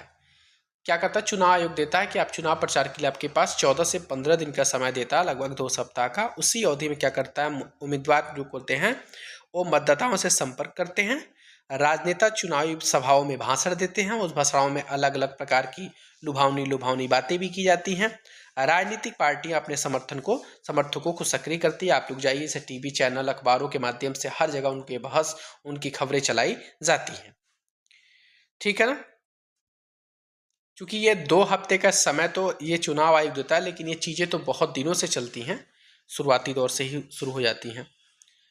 कह रहा है कि इंदिरा गांधी के नेतृत्व वाली जो कांग्रेस पार्टी है 1971 में लोकसभा चुनाव में गरीबी हटाओ का नारा दिया था। ये बहुत इंपॉर्टेंट पॉइंट है कि गरीबी हटाओ का नारा किसने दिया था, तो इंदिरा गांधी ने दिया था। कब दिया था, तो 1971 में जब उन्होंने लोकसभा का चुनाव हुआ था उस समय। उसके बाद कह रहा है 1977 में लोकसभा चुनाव में जयप्रकाश नारायण के नेतृत्व में जनता पार्टी ने लोकतंत्र बचाओ का नारा दिया था। कब, 1977 में। सारे क्वेश्चन आपके आने के चांसेस हैं। वामपंथी दलों ने 1977 में हुए पश्चिम बंगाल विधानसभा चुनाव में जमीन जोतने वालों को नारा दिया था। वामपंथी दल 1977 जमीन जोतने वालों को नारा। 1983 में आंध्र प्रदेश के विधानसभा चुनाव में जो तेलुगु देशम पार्टी है उसके नेता एनटी रामाराव ने तेलुगु स्वाभिमान का नारा दिया था। कब, 1983 में। ठीक है, ये अन्य प्रकार की भाषाएं हैं, उनकी चीजें हैं जो अब कब दी गई हैं, क्वेश्चन आता है, बिल्कुल दिमाग में रखिएगा। कह रहा है अगला क्वेश्चन, हमारे देश की जो राजनीतिक पार्टियां हैं उनके चुनाव आदर्श प्रचार की आदर्श आचार संहिता को भी स्वीकार किया है। इनमें उम्मीदवारों को पार्टियों को यह सब करने की मनाही है। जैसे मान लीजिए वो जा करके चुनाव प्रचार के लिए किसी धर्म स्थल का उपयोग नहीं कर सकते हैं, किसी भी सरकारी वाहन का उपयोग नहीं कर सकते हैं, कोई भी विमान अधिकारी का चुनाव में उपयोग होता है उसका नहीं कर सकते हैं। चुनाव की अधिघोषणा हो जाने के बाद से मंत्री किसी बड़ी योजना या शिलान्यास या बड़े नीतिगत फैसलों सुविधाओं लेने के वायदे नहीं कर सकते। जैसे बीपीएससी टीआरई 4 है, जैसे चुनाव आचार संहिता लागू हो जाएगा तो कोई भी अपनी चीज़ों को ये यहाँ पर लागू नहीं कर सकते हैं, ये कोई भाषण नहीं, मतलब इस प्रकार के नीतिगत फैसला ये नहीं ले सकते हैं क्योंकि इनका राइट खत्म हो जाता है। आ रहा हूँ, समझ में आ रहा होगा। केवल बुक से आपको बुलेट पॉइंट है। प्लीज़ जो भी वीडियो पे नए हैं प्लीज़ वीडियो को सब्सक्राइब जरूर कर लें और वीडियो को लाइक जरूर करें, चैनल को सब्सक्राइब कर दें, अपने दोस्तों के बीच में शेयर जरूर करें। चैप्टर नंबर 4 की तरफ चलते हैं। संस्थाओं का कामकाज है, बहुत इंपॉर्टेंट पॉइंट ये भी है आपका। चैप्टर नंबर 4 देखिए, पॉइंट है आपके सामने कि 30 अगस्त 1990 के दिन भारत सरकार ने एक आदेश जारी किया, इसमें कार्यालय ज्ञापन कहा गया है इसको, और सभी सरकारी आदेशों की तरह इस ज्ञापन पर भी एक संख्या थी। यह आदेश संख्या उसी संख्या को माना जाता है, जैसे आपका संख्या दिया गया है।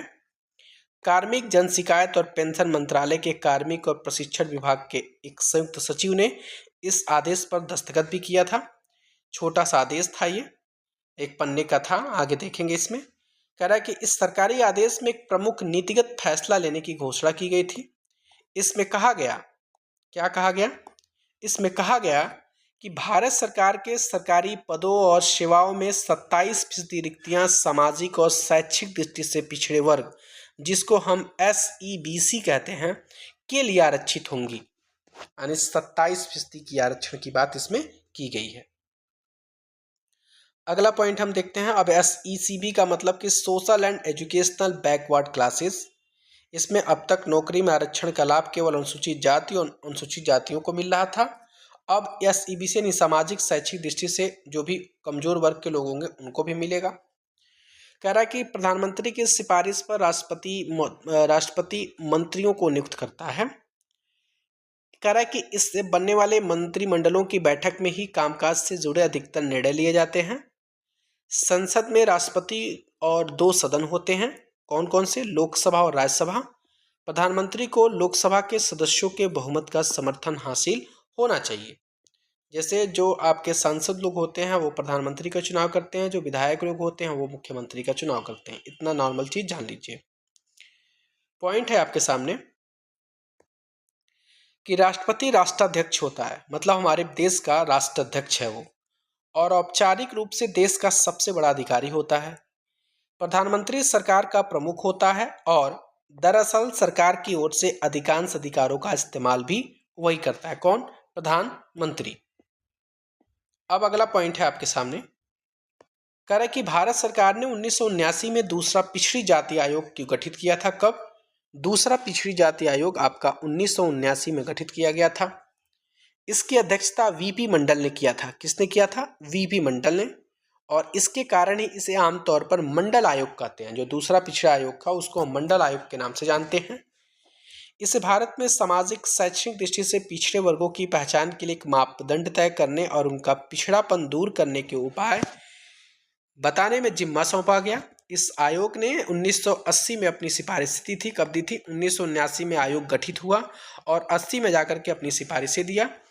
आयोग के द्वारा सुझाए गए उपायों में एक सिफारिश थी कि सरकारी नौकरियों में सामाजिक और शैक्षणिक दृष्टि से पिछड़े वर्गों के लिए 27% आरक्षण देना, और इस रिपोर्ट को उसकी सिफारिशों तो संसद में भी चर्चा हुई थी और ये लागू किया गया था।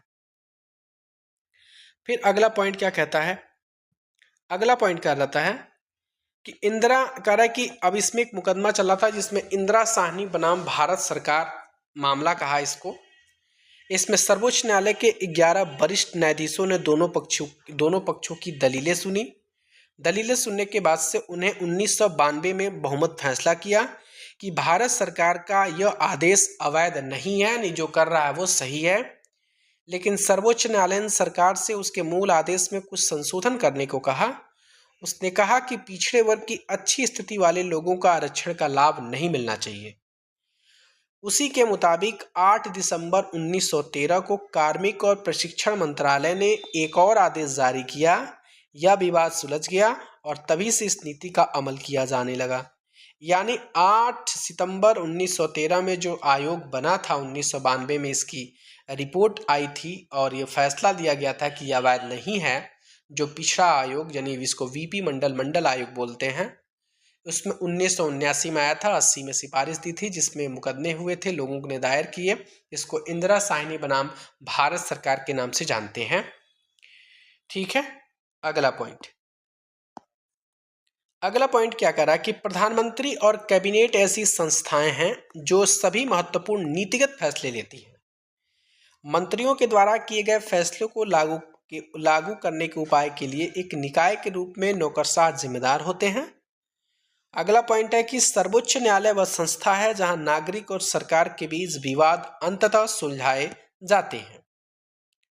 अगला पॉइंट आपके सामने कह रहा है कि दुनिया भर में संसद सरकार चलाने वालों के लिए नियंत्रित करने के लिए कुछ अधिकारों का प्रयोग करती है। भारत जैसे देश में उसे सीधा और पूर्ण नियंत्रण हासिल है। संसद के पूर्ण समर्थन की स्थिति में ही सरकार चलाने वाले फैसला कर सकते हैं। कह रहा है कि सरकार के हर फैसले पर संसद का नियंत्रण होता है। अधिकांश देशों में संसद की जो मंजूरी होती है उसके बाद ही जो सार्वजनिक पैसों का खर्च किया जाता है। सार्वजनिक मसलों और किसी देश की राष्ट्रीय नीति पर चर्चा और बहस के लिए संसद की सर्वोच्च संघ है। संसद किसी भी मामले में सूचना मांग सकती है। अब कह रहा है कि लोकसभा बनाम राज्यसभा की बात करेंगे। इसमें आइए, कह रहा है कि राज्यसभा को कभी कभी हम अपर हाउस का नाम देते हैं और लोकसभा को हम लोअर हाउस का नाम देते हैं, जिसको हम उच्च सदन और निम्न सदन का नाम देते हैं। इसका मतलब यह नहीं कि जो राज्यसभा है वो लोकसभा से ज़्यादा प्रभावशाली है, नहीं। यह बोलते हैं इसको कि यह केवल बोलचाल की एक पुरानी शैली है जो हमारे संविधान की भाषा में इस्तेमाल नहीं की गई है। कह रहा है कि राज्यसभा आपका स्थायी सदन होता है और लोकसभा अस्थायी सदन होता है। इसको कभी भी भंग नहीं किया जा सकता, इसको कभी भी भंग किया जा सकता है। हमारे संविधान में राज्यों के संबंध में राज्यसभा के कुछ विशेष अधिकार दिए गए हैं, लेकिन अधिकतर मसलों पर सर्वोच्च अधिकार लोकसभा के पास ही है। आइए देखें हैं कैसे। पॉइंट आपके सामने है। पॉइंट है, किसी भी सामान्य कानून को पारित करने के लिए दोनों सदनों की जरूरत होती है। ठीक है, पहले वो लोकसभा या राज्यसभा में पास होता तो फिर लोकसभा हो जाता है।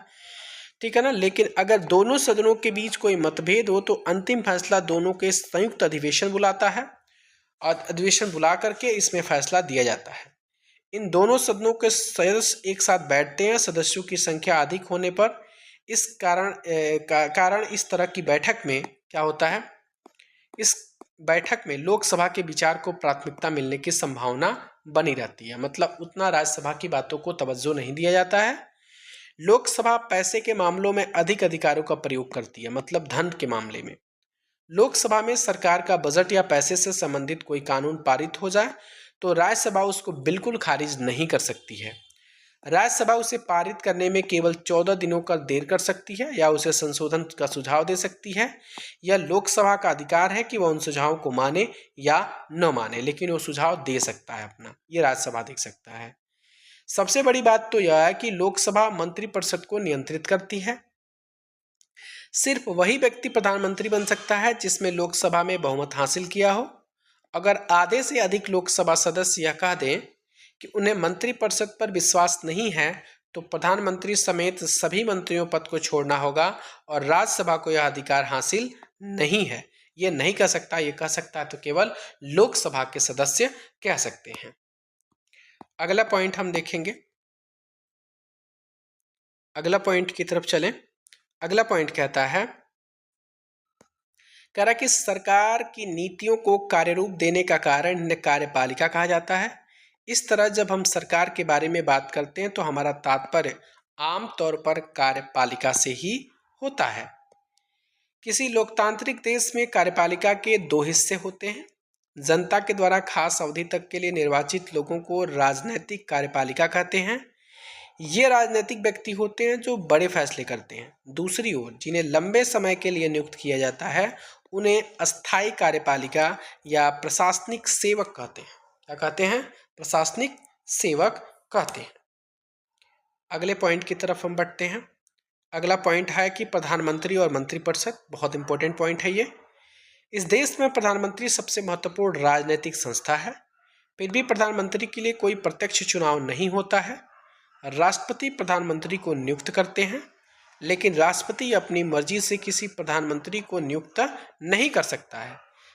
कह रहा कि राष्ट्रपति लोकसभा में बहुमत वाली पार्टी या पार्टियों के गठबंधन के नेता को ही प्रधानमंत्री नियुक्त करेगा। अगर किसी पार्टी या पार्टी गठबंधन को बहुमत हासिल नहीं होता है तो राष्ट्रपति उस व्यक्ति को प्रधानमंत्री के रूप में नियुक्त करता है जिसे सदन में बहुमत हासिल होने की संभावना होती है। प्रधानमंत्री का कार्यकाल तय नहीं होता है। वह तब तक अपने पद पर बना रह सकता है जब तक कि वह पार्टी या गठबंधन का नेता है। प्रधानमंत्री को नियुक्त करने के बाद राष्ट्रपति प्रधानमंत्री की सलाह पर दूसरे मंत्रियों की नियुक्ति करते हैं। मंत्री अमूमन उसी पार्टी या गठबंधन के होते हैं जिसे लोकसभा में बहुमत हासिल होता हो। प्रधानमंत्री मंत्रियों के चयन के लिए स्वतंत्र होता है, ठीक है, बशर्ते वे संसद के सदस्य होने चाहिए। कभी कभी क्या होता है कि ऐसे व्यक्ति को भी मंत्री बनाया जा सकता है जो संसद का सदस्य नहीं होता है, लेकिन उस व्यक्ति का मंत्री बनने के 6 महीने के भीतर संसद के दोनों सदनों में से किसी एक सदस्य का सदस्य चुना होना जरूरी होता है। ठीक है। अगला पॉइंट है, अब देखते हैं कि कैबिनेट क्या होते हैं। कैबिनेट मंत्री कह रहा है कि कैबिनेट मंत्री अमूमन सत्ताधारी पार्टी या गठबंधन की पार्टियों के वरिष्ठ नेता होते हैं। ये प्रमुख मंत्रालयों के प्रभारी भी होते हैं। कैबिनेट मंत्री मंत्रिपरिषद के नाम पर फैसले करने के लिए बैठक करते हैं। इस तरह कैबिनेट मंत्रिपरिषद का शीर्ष समूह होता है। इसमें करीब 25 मंत्री होते हैं। कह रहा है कि स्वतंत्र प्रभार वाले राज्य मंत्री क्या होते हैं, सुनते हैं आप लोग ना। ये अमूमन छोटे मंत्रालयों के प्रभारी होते हैं। ये विशेष रूप से आमंत्रित किए जाने पर ही कैबिनेट की बैठकों में भाग लेते हैं। राज्य मंत्री अपने विभाग के कैबिनेट मंत्रियों से जुड़े होते हैं और उनकी क्या करते हैं, ये सहायता करते हैं। अगला पॉइंट आपके सामने है। अगला पॉइंट क्या कहता है, कह रहा है कि विभागों के विवाद के मामले में उसका अंतिम निर्णय माना जाता है। वह विभिन्न विभागों की समान निगरानी करता है। सारे मंत्री उसी के नेतृत्व में काम करते हैं। प्रधानमंत्री मंत्रियों के काम को विवरण और पुनर्वितरण करता है। उसे किसी मंत्री को बर्खास्त करने का भी अधिकार होता है। जब प्रधानमंत्री अपना पद छोड़ता है तो पूरा का पूरा मंत्रिमंडल इस्तीफा दे देता है। इसी तरह अगर भारत में कैबिनेट सबसे अधिक प्रभावशाली संस्था है तो कैबिनेट के भीतर सबसे प्रभावशाली व्यक्ति क्या होगा, प्रधानमंत्री होगा। समझ में आया प्रधानमंत्री की बातें, प्रधानमंत्री के जो भी चीजें हैं वो। अच्छा, एक पॉइंट यहाँ पर है, मैंने नोटेट नहीं किया, उसको ध्यान दीजिएगा। भारत के पहले प्रधानमंत्री पंडित जवाहरलाल नेहरू ने ढेर सारे अधिकारियों का इस्तेमाल किया क्योंकि उनका जनता पर बहुत अधिक प्रभाव था। इंदिरा गांधी भी कैबिनेट के अपने सहयोगियों की तुलना में बहुत ज़्यादा प्रभावशाली थी। जाहिर है कि किसी प्रधानमंत्री का अधिकार उस पद पर बैठे व्यक्ति के व्यक्तित्व पर भी निर्भर करता है। जैसे हमारे मोदी जी हैं, इनके व्यक्तित्व पर ही आपकी सरकार चलती है। इनके नाम पर भी बहुत सारे कैंडिडेट जीत जाते हैं, ये भी चीज़ें हैं। कह रहा है कि राष्ट्रपति के बारे में बात करेंगे। एक और, जहां प्रधानमंत्री सरकार का प्रमुख होता है वहीं राष्ट्रपति राष्ट्र का अध्यक्ष होता है। हमारी राजनीतिक व्यवस्था में राष्ट्राध्यक्ष केवल काम के अधिकारों का प्रयोग करता है। भारत का राष्ट्रपति ब्रिटेन की महारानी की तरह होता है। पूछ देगा एग्जाम में कि भारत का राष्ट्रपति की तुलना किससे की गई है, तो ब्रिटेन की महारानी से की गई है, जिसका काम आलंकारिक होता है। राष्ट्रपति देश की सभी राजनीतिक संस्थाओं के साथ काम की निगरानी करता है ताकि वह राज्य के उद्देश्यों को हासिल करने के लिए मिलजुल कर काम करे। राष्ट्रपति का चयन जनता के द्वारा प्रत्यक्ष रूप से नहीं किया जाता है, आपको पता भी है। संसद के सदस्य और राज्य विधानसभाओं के सदस्य उसे चुनते हैं। राष्ट्रपति पद के प्रत्याशी को चुनाव जीतने के लिए बहुमत हासिल करना होता है। इससे यह तय हो जाता है कि राष्ट्रपति पूरे राष्ट्र का प्रतिनिधित्व करता है, लेकिन राष्ट्रपति उस तरह प्रत्यक्ष जनादेश का दावा नहीं कर सकता जिस तरह से प्रधानमंत्री करता है। इससे यह तय हो जाता है कि राष्ट्रपति कहने मात्र के लिए कार्यपालिका की भूमिका निभाता है। असली पावर तो प्रधानमंत्री के हाथों में होती है। सारी सरकारी गतिविधियां राष्ट्रपति के नाम पर होती हैं। सारे कानून, सरकार के प्रमुख नीतिगत फैसले उसी के नाम से जारी होते हैं। सभी प्रमुख नियुक्तियां राष्ट्रपति के नाम पर होती हैं। वह भारत के मुख्य न्यायाधीश, सर्वोच्च न्यायालय के मुख्य न्यायाधीश, न्यायालय और राज्य के उच्च न्यायालयों के न्यायाधीशों, राज्यपालों, चुनाव आयुक्तों और दूसरे देश में राजदूतों आदि की नियुक्ति भी ये राष्ट्रपति ही करता है। अगला पॉइंट है कि सभी अंतर्राष्ट्रीय संधियां और समझौते उसी के नाम से होते हैं। भारत के रक्षा बलों का सुप्रीम कमांडर राष्ट्रपति ही होता है। नहीं बोलते कि तीनों सेनाओं का जो आपका कमांडर, मालिक कौन होता है, तो आपका राष्ट्रपति होता है। लेकिन हमें याद रखना चाहिए, क्या रखना चाहिए, कि राष्ट्रपति इन अधिकारों का इस्तेमाल मंत्रिपरिषद की सलाह पर ही करता है। राष्ट्रपति मंत्रिपरिषद को अपनी सलाह पर पुनर्विचार करने के लिए कह सकता है, लेकिन अगर वही सलाह दोबारा मिलती है तो उसे मानने के लिए बाध्य होता है। इस प्रकार संसद के द्वारा पारित कोई भी विधेयक राष्ट्रपति की मंजूरी के बाद ही कानून बनता है। अगर राष्ट्रपति चाहे तो उसे कुछ समय के लिए रोक सकता है, ठीक है, रोक सकता है। वह विधेयक पर पुनर्विचार के लिए संसद में वापस भेज सकता है, लेकिन अगर संसद दोबारा विधेयक पारित करती है तो उसको उस पर हस्ताक्षर करने पड़ेंगे। ये सबसे इंपॉर्टेंट पॉइंट है। कह रहा है कि जब कोई पार्टी या गठबंधन चुनाव में बहुमत हासिल कर लेता है तो राष्ट्रपति के पास कोई विकल्प नहीं होता है। उसे लोकसभा में बहुमत वाली पार्टी या गठबंधन के नेता को प्रधानमंत्री नियुक्त करना होता है। जब किसी पार्टी या गठबंधन को लोकसभा में बहुमत हासिल नहीं होता तो राष्ट्रपति अपनी विवेक से वह ऐसे नेता की नियुक्ति करता है जो उसकी राय में लोकसभा में बहुमत जुटा सके। ऐसे मामले में राष्ट्रपति नवनियुक्त प्रधानमंत्री से एक तय समय के भीतर लोकसभा में बहुमत साबित करने के लिए कहता है कि आप अपनी बहुमत को साबित कीजिए और आप अपने पद के योग्य बनिए। अगला पॉइंट है, ये राष्ट्रपति प्रणाली है जो आपको नोट्स में मिल जाएगा, आप इसको जरूर पढ़ लीजिएगा, इंपॉर्टेंट पॉइंट है ये। चलिए अगला देखते हैं। अगला आपके सामने है कि भारत ने इस लक्ष्य को हासिल कर लिया है। कह रहा है कि राष्ट्रपति सर्वोच्च न्यायालय और उच्च न्यायालयों के न्यायाधीशों को प्रधानमंत्री की सलाह पर सर्वोच्च न्यायालय के मुख्य न्यायाधीश के मशविरे से नियुक्त करता है। व्यवहारिक तौर पर अब इस व्यवस्था में सर्वोच्च न्यायालय के वरिष्ठ न्यायाधीश सर्वोच्च न्यायालय के उच्च न्यायालयों के नए न्यायाधीशों को चुनते हैं। अगला पॉइंट है क्या किसी भी न्यायाधीश को संसद के दोनों सदनों में अलग अलग 2/3 बहुमत से अविश्वास प्रस्ताव पारित करके ही हटाया जा सकता है। कितने? 2/3। भारतीय लोकतंत्र में ऐसा अभी तक हुआ नहीं है जिसको हटाया गया है, लेकिन ये रूल है।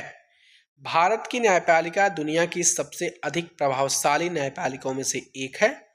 सर्वोच्च न्यायालय उच्च न्यायालयों के देश के संविधान की व्याख्या का अधिकार है। अगर उन्हें लगता है कि विधायिका का कोई कानून या कार्यपालिका की कोई कार्यवाही संविधान के खिलाफ है तो वे केंद्र और राज्य स्तर पर ऐसे कानून या कार्रवाई को अमान्य घोषित कर सकते हैं।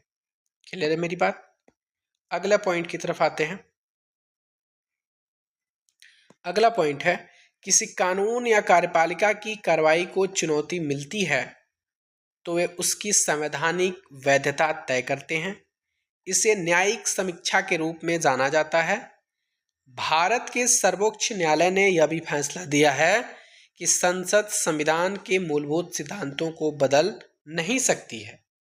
भारतीय न्यायपालिका के अधिकार और स्वतंत्रता उसे मौलिक अधिकारों के रक्षक के रूप में काम करने की क्षमता प्रदान करते हैं। अगले पॉइंट की तरफ बढ़ते हैं। क्या है इसमें? ये जो इम्पोर्टेंट पॉइंट दिया गया है ये जरूर देखने की बातें हैं कि गठबंधन की सरकार क्या होती है, कार्यपालिका क्या है, सरकार क्या है, न्यायपालिका क्या है, विधायिका क्या है, कार्यालय ज्ञापन क्या होता है, राजनीतिक संस्था क्या है, आरक्षण क्या है, राज्य क्या है, इन सब के बारे में आपको पढ़ना है। बहुत इंपॉर्टेंट है, आपको नोट्स में प्रोवाइड कर दिया जाएगा, इसको आप लोग ज़रूर पढ़िएगा।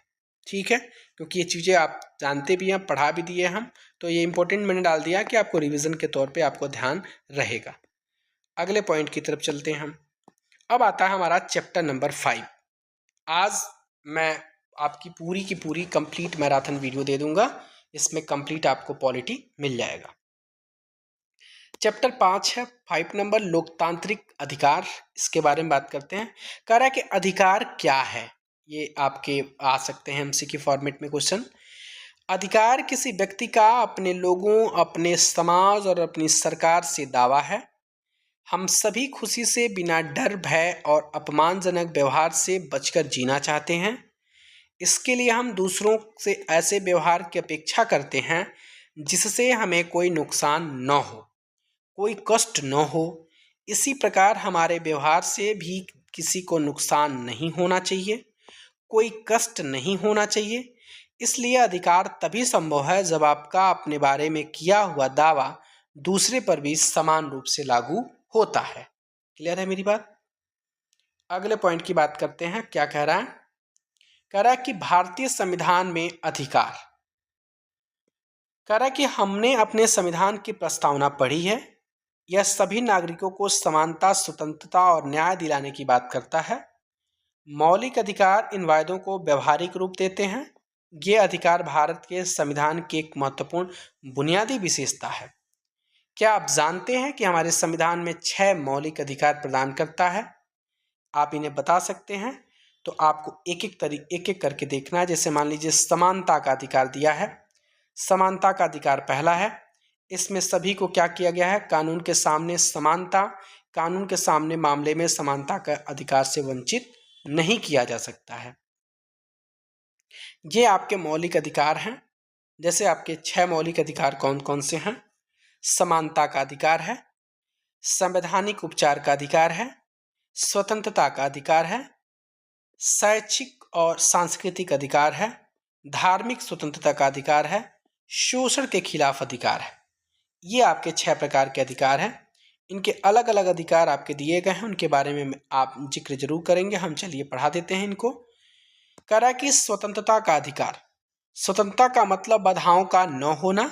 व्यवहारिक जीवन में इसका मतलब हर मामलों में हर किसी का दखल न होना, सरकार का न किसी व्यक्तियों का। हमारा समाज हम समाज में रहते हैं, लेकिन हम स्वतंत्र भी चाहते हैं।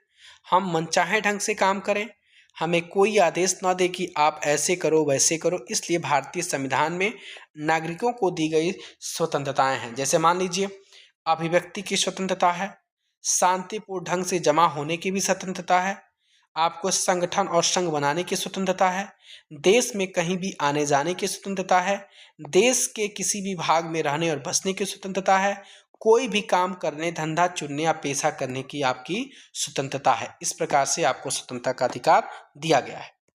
आज़ादी में बोलने, लिखने और कला के विभिन्न रूपों में स्वयं को व्यक्त करना भी शामिल है।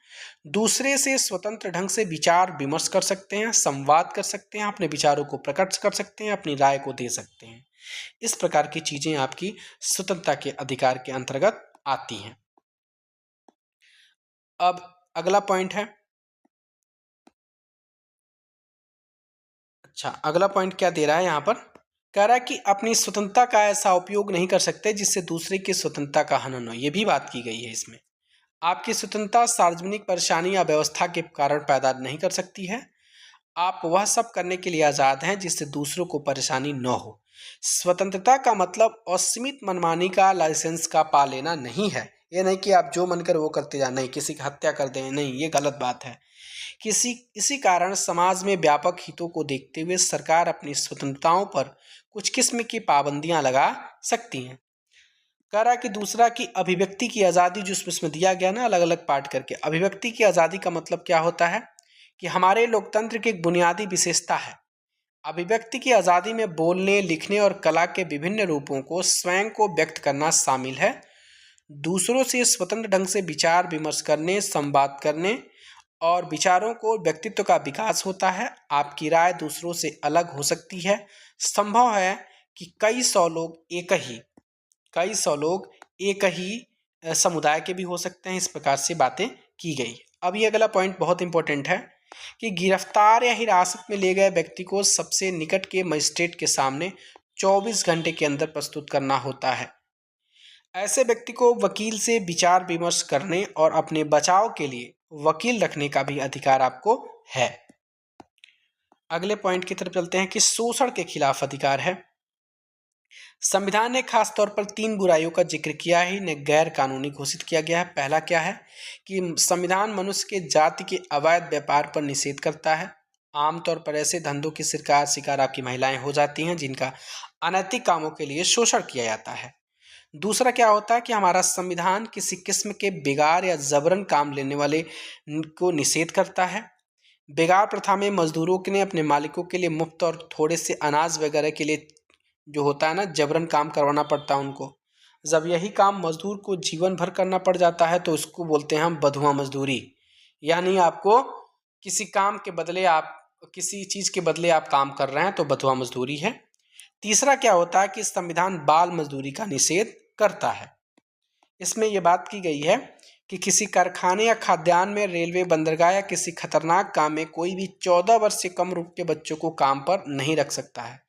आप लोग भी विरोध कर सकते हैं जहाँ इसमें 14 वर्ष से कम का बच्चा किसी भी फैक्ट्री या किसी भी खतरनाक जगह पे काम करता है तो आप लोग उसका विरोध करिए, सरकार को अवगत कराइए, उसको समझाइए कि ऐसा करना दंडनीय अपराध है। इसी को आधार मानकर बाल मजदूरी रोकने के लिए अनेक कानून भी बनाए गए, जैसे इसमें बीड़ी बनाने, पटाखे बनाने, दिया सलाई बनाने, प्रिंटिंग प्रेस, रंगरोहन जैसे कामों में बाल मजदूरी रोकने का कानून शामिल है। अब अगला आता है धार्मिक स्वतंत्रता का अधिकार है। इसमें भारत क्या है, एक धर्मनिरपेक्ष देश है। विश्व के अन्य देशों के समान भारत के अधिकांश लोग अलग अलग धर्म को मानते हैं। कुछ लोग किसी भी धर्म को मानते हैं, कुछ लोग किसी धर्म को नहीं मानते हैं।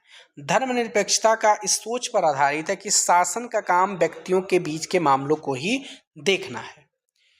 कह रहा है कि ईश्वर के बीच मामलों को नहीं, यानी व्यक्ति और ईश्वर के बीच के मामलों को नहीं, केवल व्यक्ति के मामलों को देखना है। हम किसकी पूजा कर रहे हैं आपका राइट नहीं है, मेरा राइट है, ठीक है।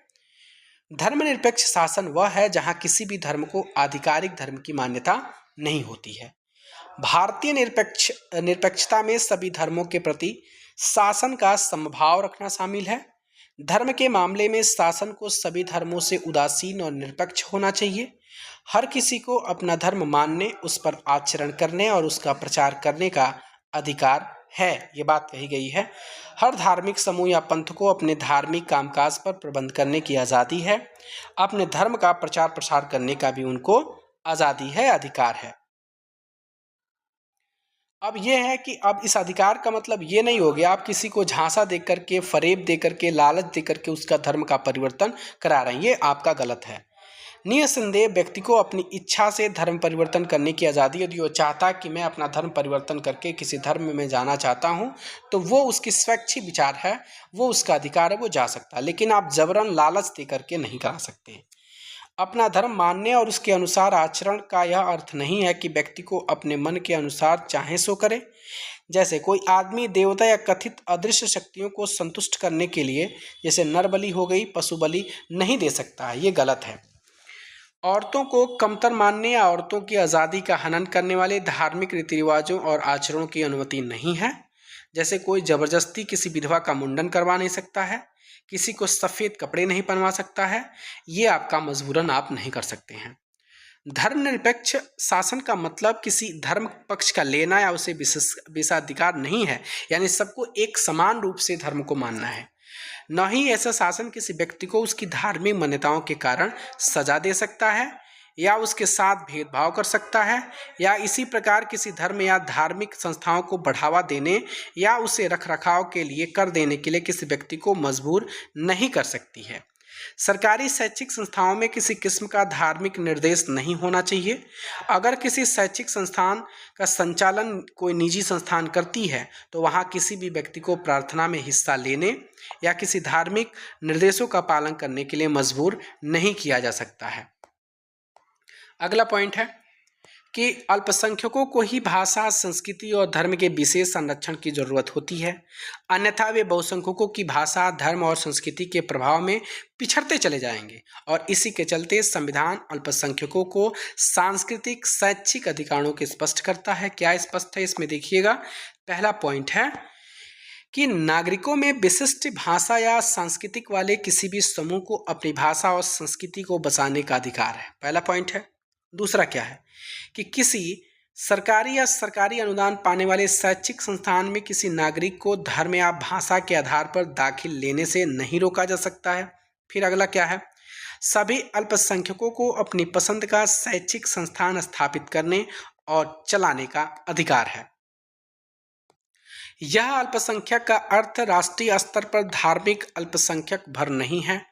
किसी स्थान पर एक खास भाषा को बोलने वालों का बहुमत होगा, वहाँ अलग भाषा बोलने वाले अल्पसंख्यक होंगे। जैसे आंध्र प्रदेश में तेलुगु बोलने वालों की संख्या बहुमत है, पर कर्नाटक में वे अल्पसंख्यक हैं।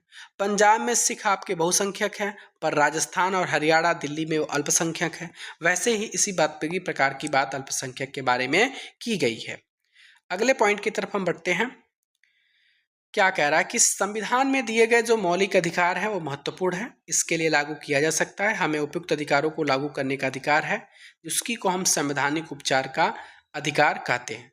यह भी एक मौलिक अधिकार है। यह अधिकार अन्य अधिकारों को प्रभावी बनाता है। संभव है कि कई बार हमारे अधिकारों का उल्लंघन कोई और नागरिक या कोई संस्था या फिर स्वयं सरकार ही कर रही हो, तो उस पर आप संवैधानिक उपचारों का अधिकार के तहत उन पर आप कार्यवाही ले सकते हैं। पर उन्हें हमारे से किसी भी अधिकार का उल्लंघन हो रहा हो तो हम अदालत के जरिए उसको रोक सकते हैं। मैंने बताया इस समस्या का निदान पा सकते हैं। अगर मौलिक अधिकारों का मामला हो तो आप सीधे सर्वोच्च न्यायालय या किसी राज्य के उच्च न्यायालय में जा सकते हैं। किसी कारण डॉक्टर अंबेडकर ने संवैधानिक उपचार के अधिकार को भारत संविधान की आत्मा और हृदय कहा है। किसको? संवैधानिक उपचार को आपका अंबेडकर जी ने। अगला पॉइंट है आपका मौलिक अधिकार विधायिका, कार्यपालिका, सरकार के द्वारा गठित किसी भी अन्य प्राधिकार गतिविधियों और फैसलों के ऊपर मौलिक अधिकारों का उल्लंघन करने वाला कोई कानून नहीं बन सकता है, कोई फैसला नहीं लिया जा सकता है। विधायिका या कार्यपालिका के किसी भी फैसले या काम को मौलिक अधिकारों का हनन हो या उनमें कमी हो तो फैसला या काम की अवैध को हो जाएगा।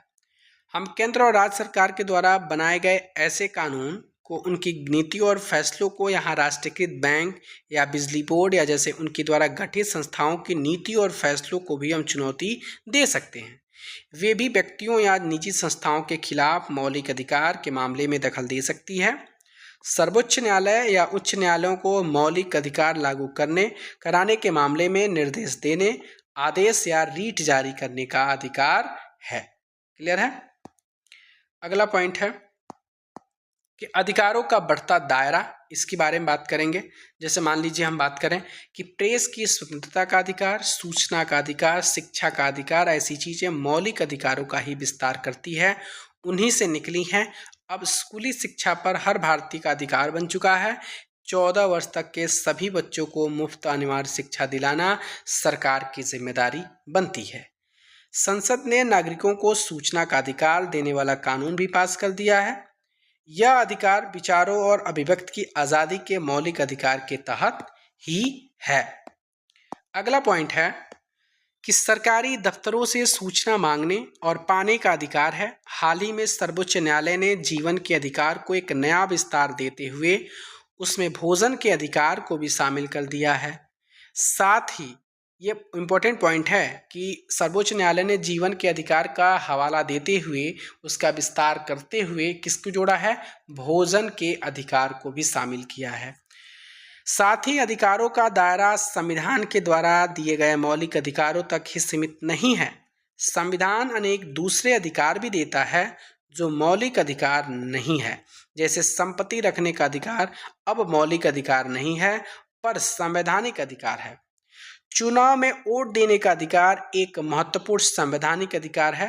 ये आपका मौलिक अधिकार नहीं है, ध्यान दीजिएगा, ये संवैधानिक अधिकार है, मौलिक अधिकार नहीं है। अगला पॉइंट है, अगले की तरफ चलते हम। क्या है? कह रहा कि जैसे आपका निजता का अधिकार हो गया, इसमें इसके कारण नागरिकों को उनके घरों की तलाशी नहीं ली जा सकती है, उनके फ़ोन टैप नहीं कर सकते, यानी कोई फ़ोन आपका रिकॉर्ड कर रहा है तो ये आपके निजता का अधिकार है, आप उसके खिलाफ कार्रवाई कर सकते हैं। उनकी चिट्ठी पत्री को खोलकर पढ़ा नहीं जा सकता है। जैसे मान लीजिए डाक के द्वारा आपकी चिट्ठी आ रही है और खुली हुई है तो आप उस डाक के खिलाफ आप कार्यवाही कर सकते हैं, कोर्ट जा सकते हैं कि हमारी निजता का हनन हुआ है। अगला पॉइंट, पर्यावरण का अधिकार है। जैसे ऐसे पर्यावरण पाने का अधिकार जो नागरिकों के स्वास्थ्य और कुशलक्षेम के प्रतिकूल न हो। जैसे मान लीजिए आपको अच्छा पर्यावरण चाहिए तो सरकार का ये दायित्व तो बनता है कि वो पर्यावरण पे ध्यान दे। पर्याप्त आवास पाने का अधिकार है। मान लीजिए आपके पास आवास नहीं है तो ये सरकार का काम है कि आपको आवास प्रदान करे। स्वास्थ्य सेवाओं, पर्याप्त भोजन और पानी तक पहुंच का अधिकार। किसी को भी आपात चिकित्सा देने से इनकार नहीं किया जा सकता है, ये भी बात है। जैसे मान लीजिए आपातकालीन स्थिति बन गई है, वहाँ पर आपको उपचार देना, ये भी आप कर सकते हैं, इसमें सरकार का इनकार नहीं हो सकता है। उसके बाद से कुछ पॉइंट आपके दिए हुए हैं, चलिए इसको देख ही लेते हैं हम एक बार। जैसे मान लीजिए प्रतिज्ञा पत्र की बात की है, इसमें नियमों और सिद्धांतों को कायम रखने का व्यक्ति, समूह या देशों का वायदा है। ऐसे बयान जो संधि पर दस्तखत करने वाले, इनके पालन करने की कानूनी बाध्यता होती है, ये प्रतिज्ञा पत्र होता है। दावा क्या कहता है कि सभी नागरिकों, समाज, सरकार के किसी नागरिक या कानूनी या नैतिक अधिकारों की मांग की गई है, ये आपका दावा होता है। दलित क्या होता है कि ऐसी जाति में जन्मा व्यक्ति जिसे दूसरी जातियों के व्यक्ति छूने लायक नहीं मानते हैं। दलितों के लिए अनुसूचित जाति, कमजोर वर्ग जैसे शब्दों का भी प्रयोग किया जाता है। जातीय समूह क्या है कि मानव जाति एक ऐसा समूह जिसमें लोग आपस में एक मूल या समन्वयक वंश के हों। एक जातीय समूह के लोग सांस्कृतिक आचरण, धार्मिक विश्वास, ऐतिहासिक समृद्धियों के लिए जुड़े हों। जैसे मान लीजिए कुछ कैटेगरी ऐसी होती है जिनका अपना खुद का एक पहचान होता है, अपनी धार्मिक विश्वास होता है, उनका एक सांस्कृतिक आचरण होते हैं, उसको जातीय समूह का नाम देते हैं। सम्मन आप लोग नहीं देखते हैं, सम्मन आया अदालत के द्वारा जारी एक आदेश होता है जिसमें किसी व्यक्ति को अदालत के सामने पेश होने के लिए एक नियमित अवधि के अंदर की बात कही गई होती है। अवैध व्यापार का मतलब क्या होता है कि जो अनैतिक कामों के लिए, जैसे मान लीजिए स्त्री पुरुष या बच्चों की जो खरीद बिक्री होती है वो अवैध व्यापार के अंतर्गत आता है। या जिस पे सरकार का रोक है, आप उसको कर रहे हैं तो उसको भी हम अवैध व्यापार का नाम देते हैं। रीट का मतलब क्या होता है कह रहा है कि रीट उच्च न्यायालय सर्वोच्च न्यायालय के द्वारा सरकार को जारी किया गया एक औपचारिक लिखित आदेश होता है। इसमें पूछता है रीट जारी करके आपने ऐसा क्यों किया, ऐसा काम करने के पीछे आपका उद्देश्य क्या है। तो रीट जारी करने का उद्देश्य आपका सर्वोच्च न्यायालय उच्च न्यायालय के पास होता है। एमनेस्टी इंटरनेशनल, जिसको क्षमादान की शक्ति इंटरनेशनल बोलते हैं, एमनेस्टी इंटरनेशनल कह रहा है कि मानवाधिकारों के लिए काम करने वाले कार्यकर्ताओं का एक अंतर्राष्ट्रीय संगठन है और यह संगठन दुनिया भर के मानवाधिकारों के उल्लंघन और उल्लंघन पर स्वतंत्र रिपोर्ट जारी करता है कि हमारे मानवों को कितना अधिकार दिया गया है, कितने उल्लंघन दिए गए हैं, इसकी एक रिपोर्ट जारी करता है एमनेस्टी इंटरनेशनल। ये एग्जाम में आ सकता है। इसके साथ ही हमने पूरी कंप्लीट एनसीईआरटी कंप्लीट कर ली है। आपका एनसीईआरटी क्लास 9th का पॉलिटी मैंने आज ख़त्म किया है।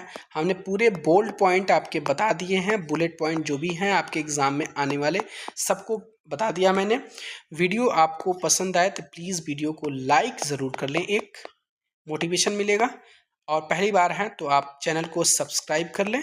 और इससे अब इसके बाद ये क्लास 9th के बाद से इसकी MCQ फॉर्मेट आएगी। मैंने क्या बोला, MCQ फॉर्मेट। आपको कल की वीडियो में, नेक्स्ट वीडियो में आपको क्लास 8 जियोग्राफी की MCQ आने वाली है, उसको ज़रूर देखिएगा। Thank you so much.